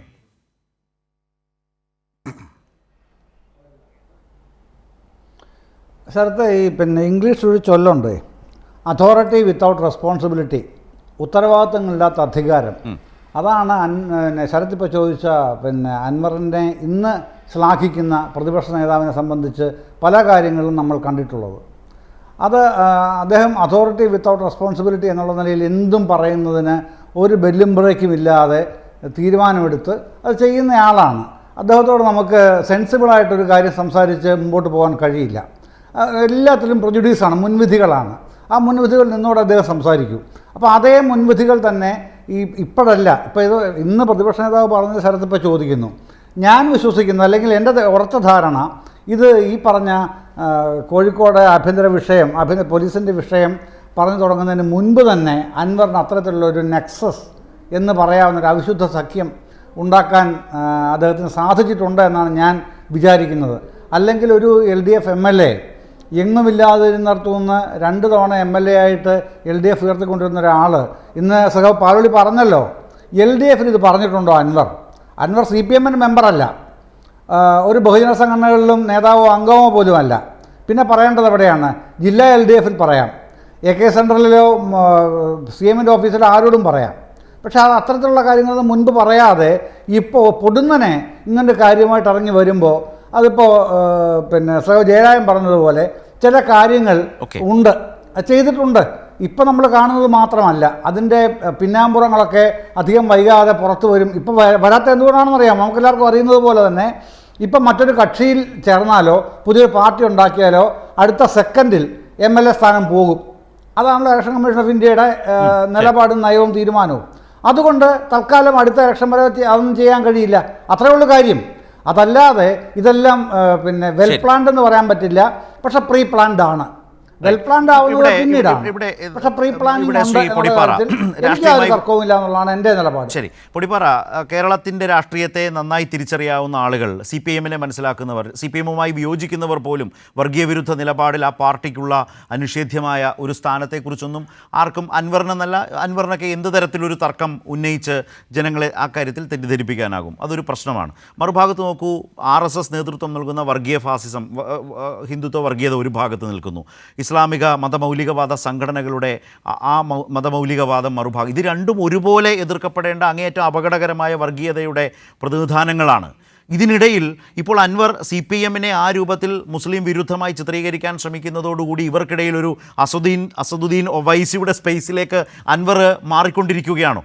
അങ്ങനെ വന്നാലും അത് സഹായകരമായി മാറുക സംഘ്പരിവാറിന് തന്നെയാണ് എന്നൊരു യാഥാർത്ഥ്യം കൂടി കേരളം ഒരു നാൾ തിരിച്ചറിയേണ്ടി വരുമോ? തീർച്ചയായിട്ടും ശരത്തെ, അത് ഇവിടുത്തെ പ്രശ്നം എന്താന്ന് വെച്ചാൽ, അതായത് മതനിരപേക്ഷ ശക്തികൾ അല്ലെങ്കിൽ മതനിരപേക്ഷ കക്ഷികൾക്കിടയിൽ ഇത്തരം പ്രതിസന്ധികൾ ഉണ്ടാവുകയും അതിൻ്റെ ആ മതനിരപേക്ഷത മൂല്യങ്ങളെ മറികടക്കുന്ന രീതിയിൽ വൈകാരികമായ പ്രകടനത്തിലൂടെ ഒരു വിഭാഗത്തെയെങ്കിലും മറുചേരിയിലേക്ക് അല്ലെങ്കിൽ വേറൊരു രീതിയിലേക്ക് ഒരു ധ്രുവീകരണത്തിലേക്ക് നയിക്കുകയും ചെയ്യുന്നൊരു അപകടമുണ്ട്. ഇവിടെ അൻവർ ഉപയോഗിക്കുന്ന ഒരു വലിയ വിഷയം എന്താണ്? അത് CPM അത് വേണ്ട രീതിയിൽ പരിഗണിക്കുന്നുണ്ടോ? അൻവറിനൊരു വലിയ ആയുധം അൻവറിന്റെ കൈവശം കൊടുത്തിട്ടുണ്ട്. അതായത് ADGP എന്ന് പറയുന്ന ക്രമസമാധാന പാലന ചുമതലയുള്ള ADGP ഈ സമീപകാലത്ത് ഏറ്റവും പുറത്തു വന്ന ഏറ്റവും സ്ഫോടനാത്മകമായ വാർത്ത എന്താ? അദ്ദേഹം 2 RSS നേതാക്കളെ 3 തവണ വളരെ കുറഞ്ഞ സമയ ദൈർഘ്യത്തിനുള്ളിൽ അല്ലെങ്കിൽ ഇടവേളയിൽ കണ്ടു. എന്നിട്ടും ഞാൻ ഒരു കാര്യം ശ്രദ്ധയിൽപ്പെടുത്തട്ടെ. അന്ന് എന്താണ് അൻവർ പറഞ്ഞത്? അദ്ദേഹം വാർത്താ സമ്മേളനം നടത്തി, അതുമായി ബന്ധപ്പെട്ട് ചില കാര്യങ്ങൾ പറയാനിരിക്കുമ്പോൾ പ്രതിപക്ഷ നേതാവ് തിടുക്കത്തിൽ വാർത്താ സമ്മേളനം നടത്തി. പ്രതിപക്ഷ നേതാവിന് വേണ്ടിയാണ് ADGP പോയത്, എന്നിട്ടത് മുഖ്യമന്ത്രിയുടെ തലയിൽ വെച്ചുകെട്ടാൻ ശ്രമിക്കുന്നു എന്ന് പറഞ്ഞയാളാണ് PV അൻവർ. അതേ പി വി അൻവർ ദിവസങ്ങൾക്ക് ശേഷം അത് മുഖ്യമന്ത്രിയുടെ ചുമലിലേക്ക് വെക്കുന്നത് നമ്മൾ കണ്ടു. എന്തുതരം വിശ്വാസ്യതയാണത്? എന്തുതരം വിശ്വാസ്യത ഇല്ലായ്മയാണത്? അൻവറിന്റെ ക്രെഡിബിലിറ്റിയെ സംബന്ധിച്ച് നമുക്ക് ഒരുപാട് ഉത്കണ്ഠപ്പെടേണ്ട അല്ല, താങ്കളാണ് പറഞ്ഞത് വലിയൊരു ആയുധം CPM അദ്ദേഹത്തിന്റെ കയ്യിൽ വെച്ചു കൊടുത്തു എന്ന്. ഈ ആയുധത്തിന്റെ വലിപ്പമൊക്കെ മനസ്സിലാക്കുന്ന വിശ്വാസ്യതയുമായി കൂടി ബന്ധപ്പെട്ടാണല്ലോ. തീർച്ചയായിട്ടും. അപ്പോ ഞാൻ പറഞ്ഞു വരുന്നത്, അൻവറിന് അടിക്കാൻ ഈ ഘട്ടത്തിൽ ഒരു വലിയ വടി കിട്ടി. ഈ പറഞ്ഞ നമ്മൾ വിചാരിക്കുന്നത് പോലെ അത്രയും കാര്യകാരണ സഹിതം ശാസ്ത്രീയമായിട്ട് ഈ കോസ് ആൻഡ് പ്രോൺസ് ഒന്നും ആലോചിച്ചിട്ട്, അല്ലെങ്കിൽ പ്രോസ് ആൻഡ് കോൺസ് മുഴുവൻ ചിന്തിച്ച് തലപോച്ചിട്ടൊന്നുമല്ല വൈകാരികമായി പ്രതികരിക്കുന്ന സാധാരണ മനുഷ്യർ കേൾക്കുന്നതും കാണുന്നതും വിലയിരുത്തുന്നതും ഉള്ളിലേക്ക് എടുക്കുന്നതും കുറച്ചുകൂടി ഉപരിപ്ലവമായ കാര്യങ്ങൾ വെച്ചിട്ടാണ്. ശരി, അവിടെയാണ് പ്രശ്നം. ശ്രീ ജയരാജൻ, വളരെ ഉപരിപ്ലവമായി കാര്യങ്ങളെ കാണുന്നവർ, ഇന്നത്തെ സമൂഹ മാധ്യമ വീഡിയോകളുടെയൊക്കെ കാലത്ത് വളരെ ഉപരിപ്ലവമായി കാണുന്നവർക്ക് അൻവർ പറയുന്നത് ശരിയാണെന്ന് തോന്നും എന്നൊരു പ്രശ്നം CPM അഭിമുഖീകരിക്കുകയും അതിനെ മറികടക്കേണ്ടതായിട്ടും ഉണ്ടോ? രണ്ട്, ഈ വിഷയത്തിൽ അൻവറിന് പിന്നിൽ ആരാണ് എന്നതിനെ സംബന്ധിച്ച് വളരെ വ്യക്തതയോടെ CPM-ന് പൊതുസമൂഹത്തോട് പറയാനാവുന്നുണ്ടോ? പറഞ്ഞു തുടങ്ങിയോ? നമുക്ക് ഈ ചർച്ച അവസാനിപ്പിക്കാം വളരെ ചുരുക്കത്തിൽ. അതായത് രണ്ട് കാര്യങ്ങളും വളരെ പ്രസക്തമാണ്. ഒന്ന്, തെറ്റിദ്ധരിക്കപ്പെട്ട ആളുകളുണ്ട് എന്നത് വാസ്തവമാണ്. അത് തിരിച്ചറിഞ്ഞുകൊണ്ട് അവരെ അടക്കം കാര്യങ്ങൾ ബോധ്യപ്പെടുത്താനുള്ള കാര്യങ്ങൾ CPM-നെ സംബന്ധിച്ച് ആലോചിക്കും. അതാണിപ്പോൾ നേതാക്കന്മാരുടെ പ്രതികരണങ്ങളിലൂടെ വന്നുകൊണ്ടിരിക്കുന്നത്. ജനങ്ങൾ തന്നെ ഇതിൻ്റെ ഭാഗമായി ഇത്തരം തെറ്റായ നിലപാടുകൾക്കെതിരായി അണിനിരന്നുകൊണ്ടിരിക്കുകയാണ്. അതുപോലെ തന്നെ ഇതിൻ്റെ പിന്നിലുള്ള ആളുകൾ ആരാണ്, അതിൻ്റെ ഗൂഢോദ്ദേശം എന്താണ് എന്നത് കുറച്ചും കൂടി വ്യക്തതയോടുകൂടി വരും ദിവസങ്ങളിൽ വരും എന്നാണ് പ്രതീക്ഷിക്കുന്നത്. കാരണം അൻവർ ഇതോടുകൂടി അവസാനിപ്പിക്കാനല്ല, എല്ലായിടത്തും ക്യാമ്പയിനുമായിട്ട് പോകുന്ന അവസരത്തിൽ അദ്ദേഹത്തിൻ്റെ നിലപാടുകൾ കൂടുതൽ വ്യക്തമാവുന്ന സന്ദർഭത്തോടുകൂടി ഇതിൻ്റെ പിന്നിൽ ആരാണ് എന്നുള്ളത് പുറത്തു വരും എന്ന തികഞ്ഞ ആത്മവിശ്വാസമാണ് ഞങ്ങൾക്കുള്ളത്. വളരെയധികം നന്ദി ശ്രീ പി ജയരാജൻ, ശ്രീ ജയചന്ദ്രൻ, അതുപോലെ ശ്രീ ജോർജ് പൊടിപ്പാറ ഞങ്ങളോട് സഹകരിച്ചതിന്. PV അൻവർ ഇപ്പോൾ നടത്തുന്ന നീക്കങ്ങൾക്ക് പിന്നിൽ ആര്, അതിൽ മതമൗലികവാദ സംഘടനകളാണ് എന്ന് SDP-യുടെയും ജമാഅത്തെ ഇസ്ലാമിയുടെയും പേരെടുത്ത് തന്നെ CPIM പൊതുസമൂഹത്തോട് വിശദീകരിക്കുന്നു. അതടക്കമുള്ള വിമർശനങ്ങൾക്കും വെളിപ്പെടുത്തലുകൾക്കും നടുവിൽ നിന്നുകൊണ്ട് വേണം PV അൻവറിന് സർക്കാരിനെതിരെ, ഇടതുമുന്നണിക്കെതിരെ ഇപ്പോൾ നടത്തുന്ന ഈ നീക്കം മുന്നോട്ട് കൊണ്ടുപോകേണ്ടത്. അതുകൊണ്ട് തന്നെ അൻവറിൻ്റെ വിശ്വാസ്യത എന്നുള്ളത് അനുദിനം കൂടുതൽ ചോദ്യം ചെയ്യപ്പെടുന്ന നിലയിലേക്ക് മാറുന്നു. അങ്ങനെ തെറ്റിദ്ധരിക്കപ്പെട്ട ആളുകളെ, ആ ജനതയെ കുറെ കൂടി ശക്തമായി വിശ്വാസ്യതയോടെ കാര്യങ്ങൾ പറഞ്ഞ് ബോധ്യപ്പെടുത്തും എന്ന നിലയിലേക്ക് CPIM പോകും എന്നുകൂടിയാണ് ഈ ചർച്ചയിലടക്കം CPIM നേതാക്കൾ പറയുന്നത്. വളരെയധികം നന്ദി എല്ലാവർക്കും സഹകരിച്ചതിന്. ന്യൂസ് ആൻഡ് വ്യൂസ് അവസാനിക്കുന്നു.